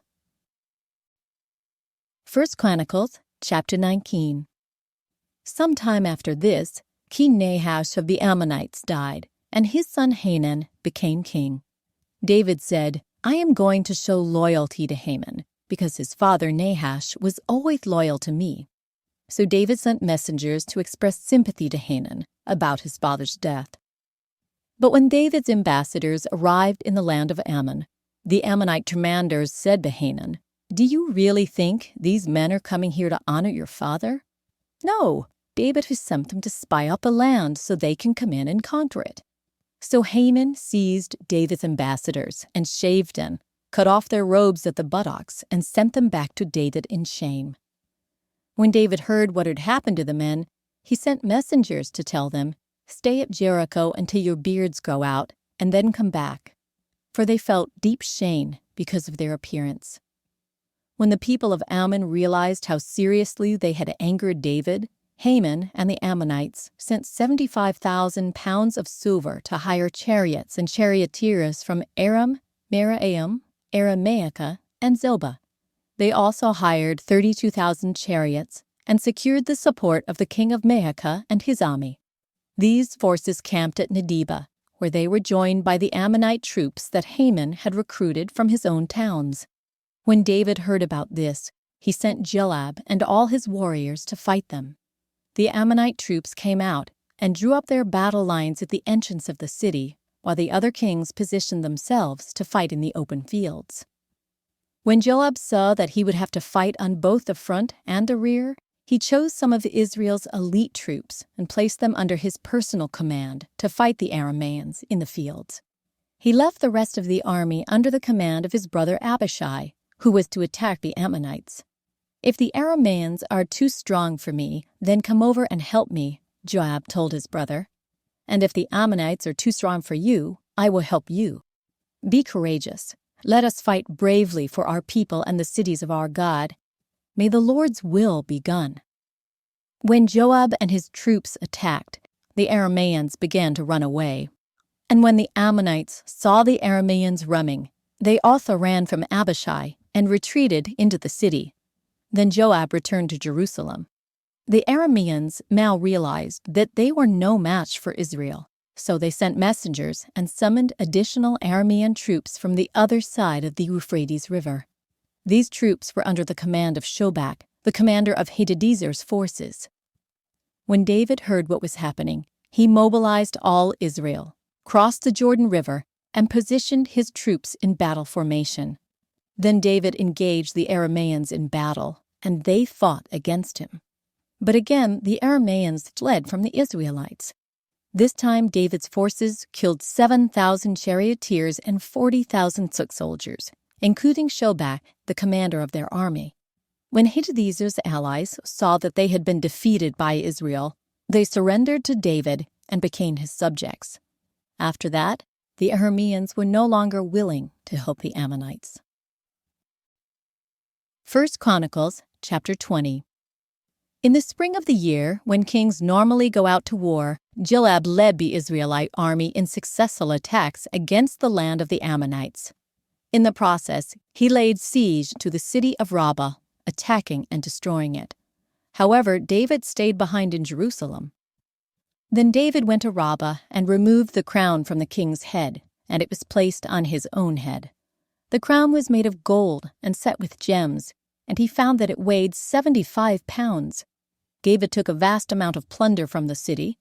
He also made slaves of the people of Rabbah and forced them to labor with saws, iron picks, and iron axes. That is how David dealt with the people of all the Ammonite towns. Then David and all the army returned to Jerusalem. After this, war broke out with the Philistines at Gezer. As they fought, Sibbecai from Husha killed Sath, a descendant of the giants, and so the Philistines were subdued. During another battle with the Philistines, Ohanan, son of Jair, killed Lahmi, the brother of Goliath for Gath. The handle of Lahmi's spear was as thick as a weaver's beam. In another battle with the Philistines at Gath, they encountered a huge man with 6 fingers on each hand and 6 toes on each foot, 24 in all, who was also a descendant of the giants. But when he defied and taunted Israel, he was killed by Jonathan, the son of David's brother Shimea. These Philistines were descendants of the giants of Gath, but David and his warriors killed them. 1 Chronicles chapter 21. Satan rose up against Israel and caused David to take a census of the people of Israel.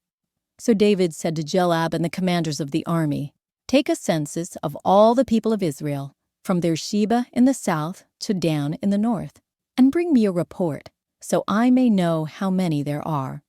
But Joab replied, "May the Lord increase the number of his people 100 times over. But why, my lord the king, do you want to do this? Are they not all your servants? Why must you cause Israel to sin?" But the king insisted that they take the census. So Joab traveled throughout all Israel to count the people. Then he returned to Jerusalem and reported the number of people to David. There were 1,100,000 warriors in all Israel who could handle a sword, and 470,000 in Judah. But Joab did not include the tribes of Levi and Benjamin in the census, because he was so distressed at what the king had made him do. God was very displeased with the census, and he punished Israel for it. Then David said to God, "I have sinned greatly by taking this census. Please forgive my guilt for doing this foolish thing." Then the Lord spoke to Gad, David's seer. This was the message: "Go and say to David, this is what the Lord says. I will give you 3 choices. Choose one of these punishments, and I will inflict it on you." So Gad came to David and said, "These are the choices the Lord has given you. You may choose 3 years of famine, 3 months of destruction by the sword of your enemies, or 3 days of severe plague, as the angel of the Lord brings devastation throughout the land of Israel. Decide what answer I should give the Lord who sent me." "I'm in a desperate situation," David replied to Gad. "That let me fall into the hands of the Lord, for his mercy is very great. Do not let me fall into human hands." So the Lord sent a plague upon Israel, and 70,000 people died as a result. And God sent an angel to destroy Jerusalem.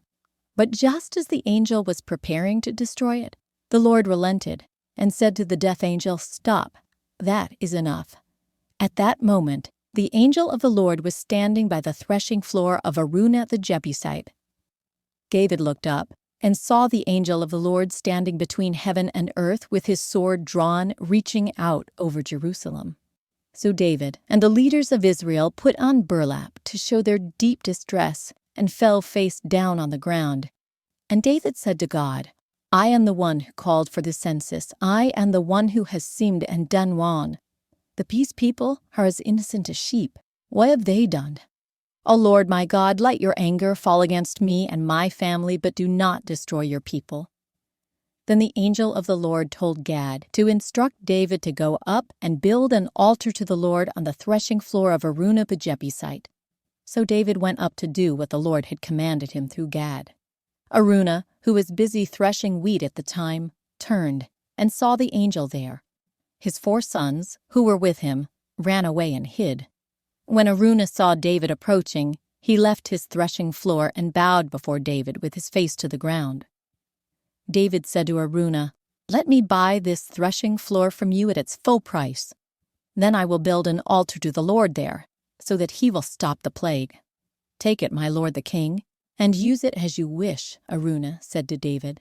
"I will give the oxen for the burnt offerings, and the threshing boards for wood to build a fire on the altar, and the wheat for the grain offering. I will give it all to you." But King David replied to Araunah, "No, I insist on buying it for the full price. I will not take what is yours and give it to the Lord.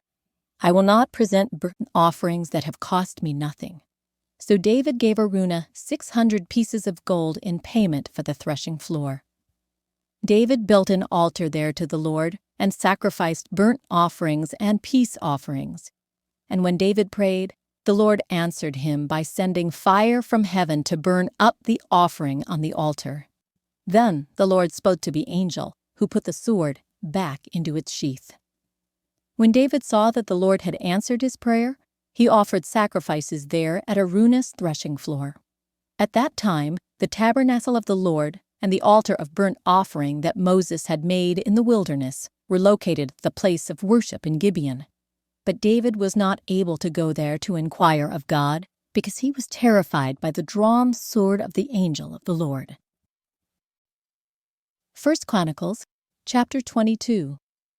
Then David said, "This will be the location for the temple of the Lord God and the place of the altar for Israel's burnt offerings." So David gave orders to call together the foreigners living in Israel, and he assigned them the task of preparing finished stone for building the temple of God. David provided large amounts of iron for the nails that would be needed for the doors in the gates and for the clamps, and he gave more bronze than could be weighed. He also provided innumerable cedar logs, for the men of Tyre and Sidon had brought vast amounts of cedar to David. David said, "My son Solomon is still young and inexperienced, and since the temple to be built for the Lord must be a magnificent structure, famous and glorious throughout the world, I will begin making preparations for it now." So David collected vast amounts of building materials before his death. Then David sent for his son Solomon and instructed him to build a temple for the Lord, the God of Israel. "My son, I wired to build a temple to honor the name of the Lord my God," David told him. "But the Lord said to me, 'You have killed many men in the battles you have fought, and since you have shed so much blood in my sight, you will not be the one to build a temple to honor my name. But you will have a son who will be a man of peace. I will give him peace with his enemies in all the surrounding lands. His name will be Solomon, and I will give peace and quiet to Israel during his reign. He is the one who will build a temple to honor my name. He will be my son, and I will be his father. And I will secure the throne of his kingdom over Israel forever. Now, my son, may the Lord be with you and give you success as you follow his directions in building the temple of the Lord your God. And may the Lord give you wisdom and understanding, that you may obey the law of the Lord your God as you rule over Israel. For you will be successful if you carefully obey the decrees and regulations that the Lord gave to Israel through Moses. Be strong and courageous. Do not be afraid or lose heart. I have worked hard to provide materials for building the temple of the Lord, nearly 4,000 tons of gold, 40,000 tons of silver, and so much iron and bronze that it cannot be weighed. I have also gathered timber and stone for the walls, though you may need to add more. You have a large number of skilled stonemasons and carpenters and craftsmen of every kind. You have expert goldsmiths and silversmiths and workers of bronze and iron. Now begin the work, and may the Lord be with you." Then David ordered all the leaders of Israel to assist Solomon in this project. "The Lord your God is with you," he declared. "He has given you peace with the surrounding nations. He has handed them over to me, and they are now subject to the Lord and his people. Now seek the Lord your God with all your heart and soul. Build the sanctuary of the Lord God so that you can bring the ark of the Lord's covenant and the holy vessels of God into the temple built to honor the Lord's name." 1 Chronicles, chapter 23. When David was an old man, he appointed his son Solomon to be king over Israel. David summoned all the leaders of Israel, together with the priests and Levites. All the Levites who were 30 years old or older were counted, and the total came to 38,000. Then David said, "From all the Levites, 24,000 will supervise the work at the temple of the Lord. Another 6,000 will serve as officials and judges. Another 4,000 will work as gatekeepers, and 4,000 will praise the Lord with the musical instruments I have made." Then David divided the Levites into divisions, named after the clans descended from the 3 sons of Levi: Gershon, Kohath, and Merari. The Gershonite family units were defined by their lines of descent from Libni and Shimei, the sons of Gershon. 3 of the descendants of Libni were Jehiel, the family leader, Zetham, and Joel. These were the leaders of the family of Libni. 3 of the descendants of Shimei were Shelomoth, Haviel, and Haran. 4 other descendants of Shimei were Jahath, Ziva, Jeush, and Beriah. Jahath was the family leader, and Ziza was next. Jeush and Beriah were counted as a single family because neither had many sons. 4 of the descendants of Kohath were Amram, Izhar, Hebron, and Uzziel. The sons of Amram were Aaron and Moses.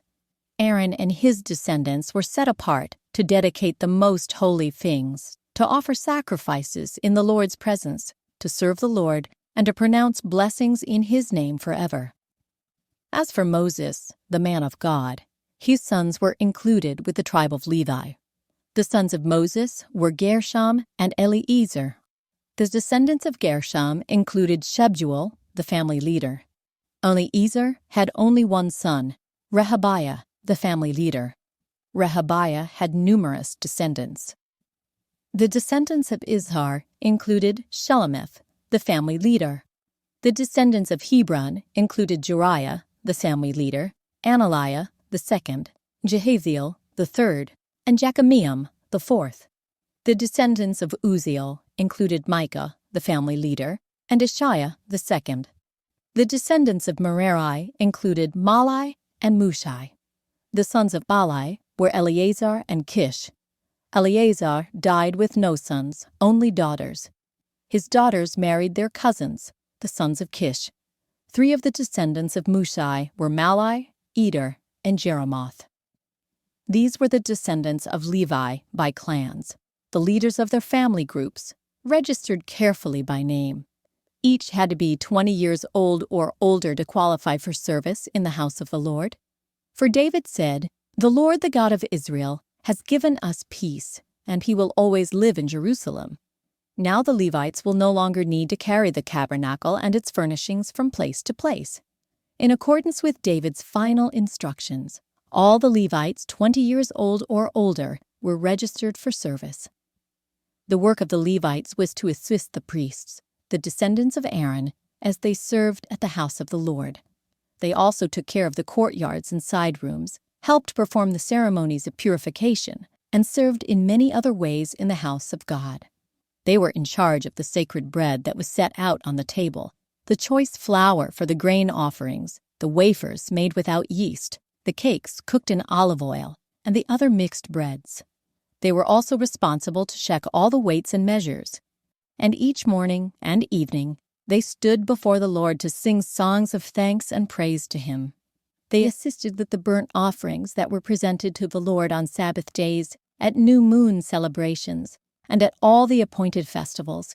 The required number of Levites served in the Lord's presence at all times, following all the procedures they had been given.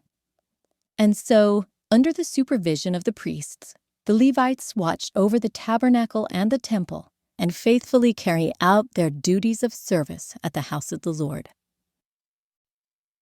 1 Chronicles, chapter 24. This is how Aaron's descendants, the priests, were divided into groups for service. The sons of Aaron were Nadab, Abihu, Eleazar, and Ithamar. But Nadab and Abihu died before their father, and they had no sons. So only Eleazar and Ithamar were left to carry on as priests. With the help of Zadok, who is a descendant of Eleazar, and of Ahimelech, who is a descendant of Ithamar, David divided Aaron's descendants into groups according to their various duties. Eleazar's descendants were divided into 16 groups, and Ithamar's into 8, for there were more family leaders among the descendants of Eleazar. All tasks were assigned to the various groups by means of sacred lots, so that no preference would be shown, for there were many qualified officials serving God in the sanctuary from among the descendants of both Eleazar and Ithamar. Shemaiah, son of Methanol, a Levite, acted as secretary and wrote down the names and assignments in the presence of the king, the officials, Zadok the priest, Ahimelech, son of Abiathar, and the family leaders of the priests and Levites.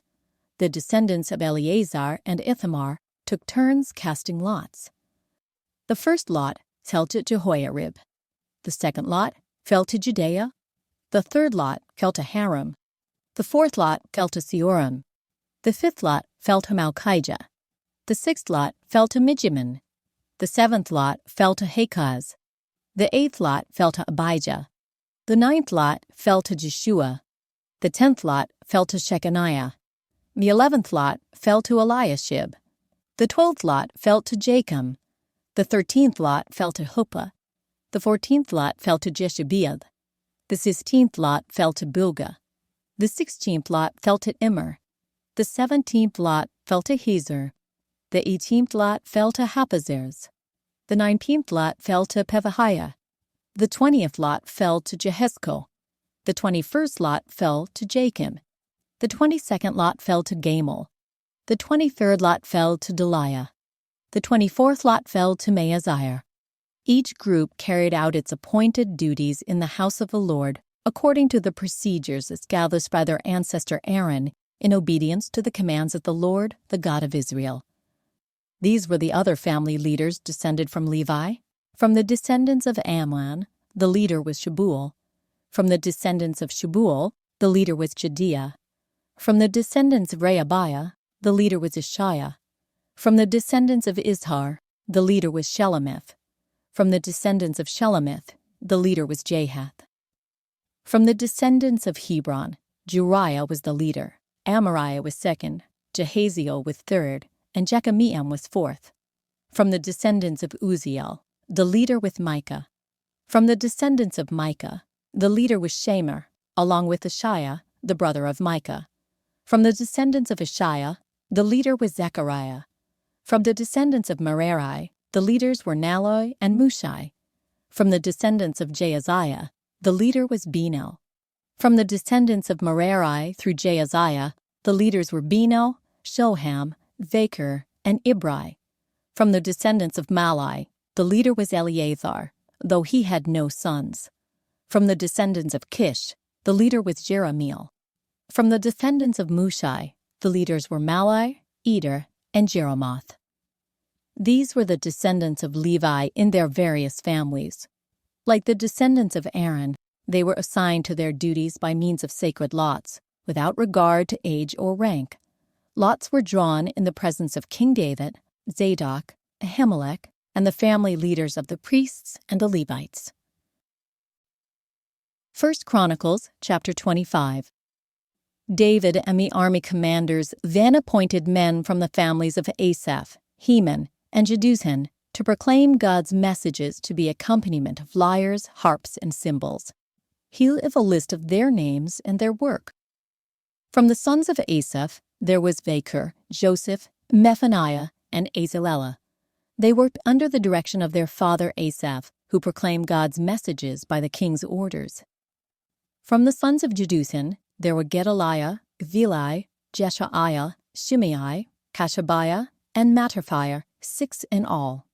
They worked under the direction of their father, Jeduthun, who proclaimed God's messages to the accompaniment of the lyre, offering thanks and praise to the Lord. From the sons of Heman, there were Bukiah, Mattaniah, Uviel, Shubael, Jeremoth, Hananiah, Hanani, Eliapha, Gedaltai, Roman to Ezer, Jarshbekashah, Malathi, Ather, and Mahazioth. All these were the sons of Heman, the king's seer, for God had honored him with 14 sons and 3 daughters. All these men were under the direction of their fathers as they made music at the house of the Lord. Their responsibilities included the playing of cymbals, harps, and lyres at the house of God. Asaph, Jeduthun, and Heman reported directly to the king. They and their families were all trained in making music before the Lord, and each of them, 288 in all, was an accomplished musician. The musicians were appointed to their term of service by means of sacred lots, without regard to whether they were young or old, teacher or student. The first lot fell to Joseph of the Asaph clan and 12 of his sons and relatives. The second lot fell to Gedaliah and 12 of his sons and relatives. The third lot fell to Zacher and 12 of his sons and relatives. The fourth lot fell to Zeri and 12 of his sons and relatives. The sixth lot fell to Nethaniah and 12 of his sons and relatives. The sixth lot fell to Bukiah and 12 of his sons and relatives. The seventh lot fell to Asarellah and 12 of his sons and relatives. The eighth lot fell to Jeshaiah and 12 of his sons and relatives. The ninth lot fell to Mattaniah and 12 of his sons and relatives. The 10th lot fell to Shimei and 12 of his sons and relatives. The 11th lot fell to Uzziel and 12 of his sons and relatives. The 12th lot fell to Hashabiah and 12 of his sons and relatives. The 13th lot fell to Shubael and 12 of his sons and relatives. The 14th lot fell to Mattaphiah and 12 of his sons and relatives. The 15th lot fell to Jeremoth and 12 of his sons and relatives. The 16th lot fell to Hananiah and 12 of his sons and relatives. The 17th lot fell to Joshbekashah and 12 of his sons and relatives. The 18th lot fell to Hanani and 12 of his sons and relatives. The 19th lot fell to Malachi and 12 of his sons and relatives. The 20th lot fell to Eliasah and 12 of his sons and relatives. The 21st lot fell to Hothar and 12 of his sons and relatives. The 22nd lot fell to Gedaltai and 12 of his sons and relatives. The 23rd lot fell to Mahazioth and 12 of his sons and relatives. The 24th lot fell to Romanth-to-Ezer and 12 of his sons and relatives. 1 Chronicles, chapter 26. These are the divisions of the gatekeepers. From the Korahites there was Meshelemiah son of Kor, of the family of Abiasaph. The sons of Meshelemiah were Zechariah the oldest, Jediael the second, Zebadiah the third, Japhniel the fourth, Elam the fifth, Jehohanan the sixth, and Elioenai the seventh. The sons of Obed-Edom, also gatekeepers, were Shemaiah the oldest, Jehozabad the second, Joah the third, Sakur the fourth, Nethanel the fifth, Ammiel the sixth, Issachar the seventh, and Peulasai the eighth. God had richly blessed Obed-Edom. Obed-Edom's son Shemaiah had sons with great ability who earned positions of great authority in the cram. Their names were Ophni, Rephael, Obed, and Elzabad. Their relatives, Elihu and Semachiah, were also very capable men. All of these descendants of Obed-Edom, including their sons and grandsons, 62 of them in all, were very capable men, well qualified for their work. Meshelemiah's 18 sons and relatives were also very capable men. Hosa, of the Merari clan, appointed Shimri as the leader among his sons, though he was not the oldest. His other sons included Hilkiah the second, Tebaliah the third, and Zechariah the fourth. Hosa's sons and relatives, who served as gatekeepers, numbered 13 in all. These divisions of the gatekeepers were named for their family leaders, and, like the other Levites, they served at the house of the Lord. They were assigned by families for guard duty at the various gates, without regard to age or training, for it was all decided by means of sacred lots.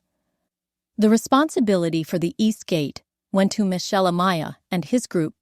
The north gate was assigned to his son Zechariah, a man of unusual wisdom. The south gate went to Obed-Edom, and his sons were put in charge of the storehouse. Shuppam and Hosa were assigned to the west gate and a gateway leading up to the temple. Guard duties were divided evenly. 6 Levites were assigned each day to the east gate, 4 to the north gate, 4 to the south gate, and 2 pairs at the storehouse. 6 were assigned each day to the west gate, 4 to the gateway leading up to the temple, and 2 to the courtyard. These were the divisions of the gatekeepers from the clans of Korah and Merari. Other Levites, led by Ahijah, were in charge of the treasuries of the house of God and the treasuries of the gifts dedicated to the Lord. From the family of Libni in the clan of Gershon, Jehiel was the leader.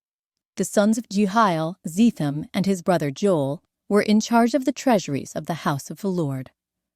These are the leaders that descended from Amram, Izhar, Hebron, and Uzziel. From the clan of Amram, Shebuel was the descendant of Gershon, son of Moses. He was the chief officer of the treasuries. His relatives through Eliezer were Rehabiah, Jeshaiah, Joram, Zikri, and Shelomoth. Shelomoth and his relatives were in charge of the treasuries containing the gifts that King David, the family leaders, and the generals and captains and other officers of the army had dedicated to the Lord. These men dedicated some of the plunder they had gained in battle to maintain the house of the Lord.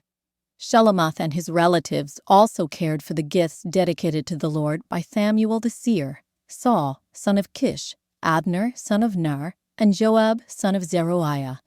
All the other dedicated gifts were in their care too. From the clan of Izhar came Kenaniah. He and his sons were given administrative responsibilities over Israel as officials and judges. From the clan of Hebron came Hashabiah. He and his relatives, 1,700 capable men, were put in charge of the Israelite lands west of the Jordan River. They were responsible for all matters related to the things of the Lord and the service of the king in that area. Also from the clan of Hebron came Jeriah, who is the leader of the Hebronites according to the genealogical records. In the 40th year of David's reign, a search was made in the records, and capable men from the clan of Hebron were found at Jazer in the land of Gilead. There were 2,700 capable men among the relatives of Jeriah. King David sent them to the east side of the Jordan River and put them in charge of the tribes of Reuben and Gad and the half-tribe of Manasseh. They were responsible for all matters related to God and to the king. 1 Chronicles chapter 27. This is the list of Israelite general impactants and their officers who served the king by supervising the army divisions that were on duty each month of the year. Each division served for 1 month and had 24,000 troops. Jashobeam, son of Zadbiel, was commander of the 1st Division of 24,000 troops, which was on duty during the first month. He was a descendant of Perez and was in charge of all the army officers for the first month. Dildai, a descendant of Ahua, was commander of the 2nd Division of 24,000 troops, which was on duty during the second month. Migloth was his chief officer. Benaiah, son of Jehoiada, the priest, was commander of the 3rd Division of 24,000 troops, which was on duty during the 3rd month. This was the Benaiah who commanded David's elite military group known as the 30. His son, Amizabad, was his chief officer. Asahel, the brother of Gilad, was commander of the 4th Division of 24,000 troops, which was on duty during the 4th month. Asahel was succeeded by his son, Zebediah. Shammah, the Izrahite, was commander of the 5th Division of 24,000 troops, which was on duty during the 5th month. Era, son of Ikish from Tekoa, was commander of the 6th Division of 24,000 troops, which was on duty during the 6th month. Heliz, a descendant of Ephraim from Pelon, was commander of the 7th Division of 24,000 troops, which was on duty during the 7th month. Sibbecai, a descendant of Zerah from Husha, was commander of the 8th Division of 24,000 troops, which was on duty during the 8th month. Abiezer from Anathoth, in the territory of Benjamin, was commander of the 9th Division of 24,000 troops, which was on duty during the 9th month. Mahalai, a descendant of Zerah from the Topha, was commander of the 10th Division of 24,000 troops, which was on duty during the 10th month. Benaiah from Pirathon in Ephraim was commander of the 11th Division of 24,000 troops, which was on duty during the 11th month. Helid, a descendant of Othniel from the Topha, was commander of the 12th Division of 24,000 troops, which was on duty during the 12th month. The following were the tribes of Israel and their leaders: Reuben, Eliezer, son of Zikri; Simeon, Shephatiah, son of Maacah; Levi, Hashabiah, son of Kemuel; Aaron, the priests, Zadok; Judah, Elihu, a brother of David; Issachar, Omri, son of Michael; Zebulun, Ishmaiah, son of Obadiah; Naphtali, Jeremoth, son of Azriel; Ephraim, Hoshea, son of Azaziah; Manasseh, west, Joel, son of Pedaiah; Manasseh in Gilead, east, Iddo, son of Zechariah; Benjamin, Jaziel, son of Abner; Dan, Azarel, son of Jeroham. These were the leaders of the tribes of Israel. When David took his census, he did not count those who were younger than 20 years of age, because the Lord had promised to make the Israelites as numerous as the stars in heaven. Joab, son of Zeruiah, began the census, but never finished it because the anger of God fell on Israel. The total number was never recorded in King David's official records. Asmatheth, son of Adio, was in charge of the palace treasuries. Jonathan, son of Uzziah, was in charge of the regional treasuries throughout the towns, villages, and fortresses of Israel. Ezri, son of Caleb, was in charge of the field workers who farmed the king's lambs. Shimei from Ramah was in charge of the king's vineyards. Zaddi from Shephem was responsible for the grapes and the supplies of wine. Baal-Hanan from Geder was in charge of the king's olive groves and sycamore fig trees in the foothills of Judah. Joash was responsible for the supplies of olive oil. Shutrai from Sharon was in charge of the cattle on the Sharon plain. Shaphat, son of Adlai, was responsible for the cattle in the valleys. Obal the Ishmaelite was in charge of the camels. Jediah from Maronoth was in charge of the donkeys. Jazez the Hagrite was in charge of the king's flocks of sheep and goats. All these officials were overseers of King David's property. Jonathan, David's uncle, was a wise counselor to the king, a man of great insight and a scribe. Jehiel the Hakmonite was responsible for teaching the king's sons. Ahithophel was the royal advisor. Hushai the Archite was the king's friend. Ahithophel was succeeded by Jehoiada, son of Benaiah, and by Abiathar. Joab was commander of the king's army. 1 Chronicles, chapter 28. David summoned all the officials of Israel to Jerusalem, the leaders of the tribes, the commanders of the army divisions, the other generals and captains, the overseers of the royal property and livestock, the palace officials, the mighty men, and all the other brave warriors in the kingdom. David rose to his feet and said, "My brothers and my people, it was my desire to build a temple where the ark of the Lord's covenant, God's footstool, could rest permanently. I made the necessary preparations for building it, but God said to me, 'You must not build a temple to honor my name, for you are a warrior and have shed much blood.' Yet the Lord, the God of Israel, has chosen me from among all my father's family to be king over Israel forever. For he has chosen the tribe of Judah to rule, and from among the families of Judah he chose my father's family. And from among my father's sons the Lord was pleased to make me king over all Israel. And from among my sons, for the Lord has given me many, he chose Solomon to succeed me on the throne of Israel and to rule over the Lord's kingdom. He said to me, 'Your son Solomon will build my temple and its courtyards, for I have chosen him as my son, and I will be his father. And if he continues to obey my commands and regulations as he does now, I will make his kingdom last forever.' So now, with God as our witness, and in the sight of all Israel, the Lord's assembly, I give you this charge. Be careful to obey all the commands of the Lord your God, so that you may continue to possess this good land and leave it to your children as a permanent inheritance. And Solomon, my son, learn to know the God of your ancestors intimately. Worship and serve him with your whole heart and a willing mind. For the Lord sees every heart and knows every plan and thought. If you seek him, you will find him. But if you forsake him, he will reject you forever. So take this seriously. The Lord has chosen you to build a temple as his sanctuary. Be strong and do the work." Then David gave Solomon the plans for the temple and its surroundings, including the entry room, the storerooms, the upstairs rooms, the inner rooms, and the inner sanctuary, which was the place of atonement.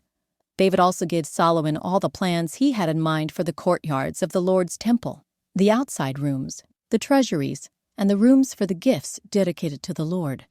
The king also gave Solomon the instructions concerning the work of the various divisions of priests and Levites in the temple of the Lord.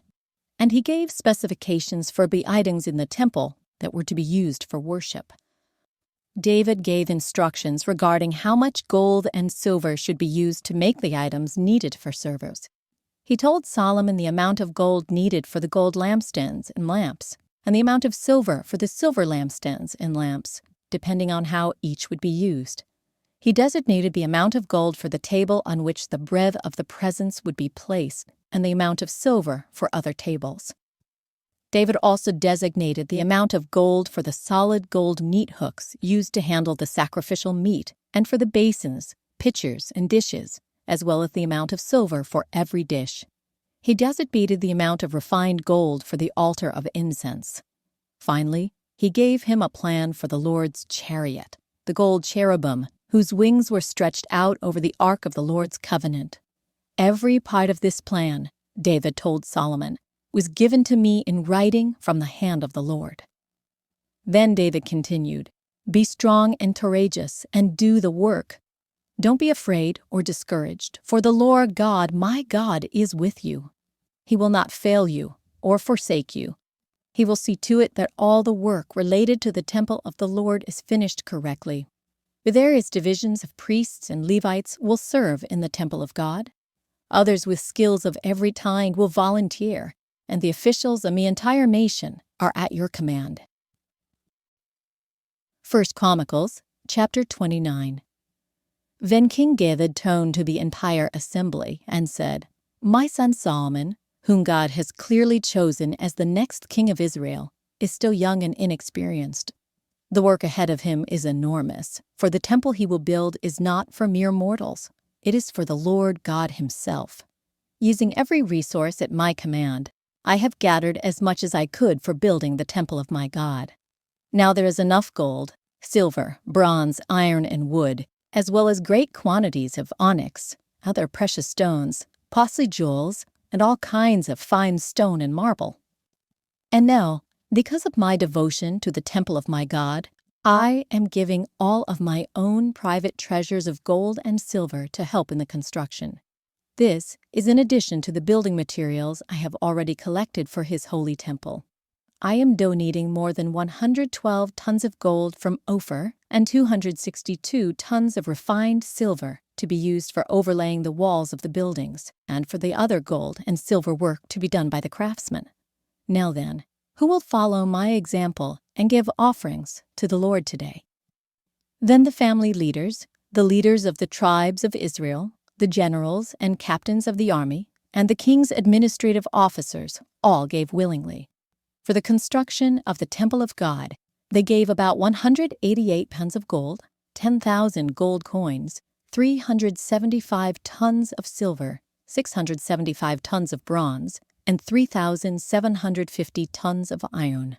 They also contributed numerous precious stones, which were deposited in the treasury of the house of the Lord, under the care of Jehiel, a descendant of Gershon. The people rejoiced over the offerings, for they had given freely and wholeheartedly to the Lord, and King David was filled with joy. Then David praised the Lord in the presence of the whole assembly. "O Lord, the God of our ancestor Israel, may you be praised forever and ever. Yours, O Lord, is the greatness, the power, the glory, the victory, and the majesty. Everything in the heavens and on earth is yours, O Lord, and this is your kingdom. We adore you as the one who is over all things. Wealth and honor come from you alone, for you rule over everything. Power and might are in your hand, and at your discretion people are made great and given strength. O our God, we thank you and praise your glorious name. But who am I, and who are my people that we could give anything to you? Everything we have has come from you, and we give you only what you first gave us. We are here for only a moment, visitors and strangers in the land as our ancestors were before us. Our days on earth are like a passing shadow, gone so soon, without a trace. O Lord our God, even this material we have gathered to build a temple to honor your holy name comes from you. They all belongs to you. I know, my God, that you examine our hearts and rejoice when you find integrity there. You know I have done all this with good motives, and I have watched your people offer their gifts willingly and joyously. O Lord, the God of our ancestors Abraham, Isaac, and Israel, make your people always want to obey you. See to it that their love for you never changes. Give my son Solomon the wholehearted desire to obey all your commands, laws, and decrees, and to do everything necessary to build this temple for which I have made these preparations." Then David said to the whole assembly, "Give praise to the Lord your God, And the entire assembly praised the Lord, the God of their ancestors, and they bowed low and knelt before the Lord and the king. The next day they brought 1,000 bulls, 1,000 rams, and 1,000 male lambs as burnt offerings to the Lord. They also brought liquid offerings and many other sacrifices on behalf of all Israel. They feasted and drank in the Lord's presence with great joy that day. And again, they crowned David's son Solomon as their new king. They anointed him before the Lord as their leader, and they anointed Zadok as priest. So Solomon took the throne of the Lord in place of his father David, and he succeeded in everything, and all Israel obeyed him. All the officials, the warriors, and the sons of King David pledged their loyalty to King Solomon.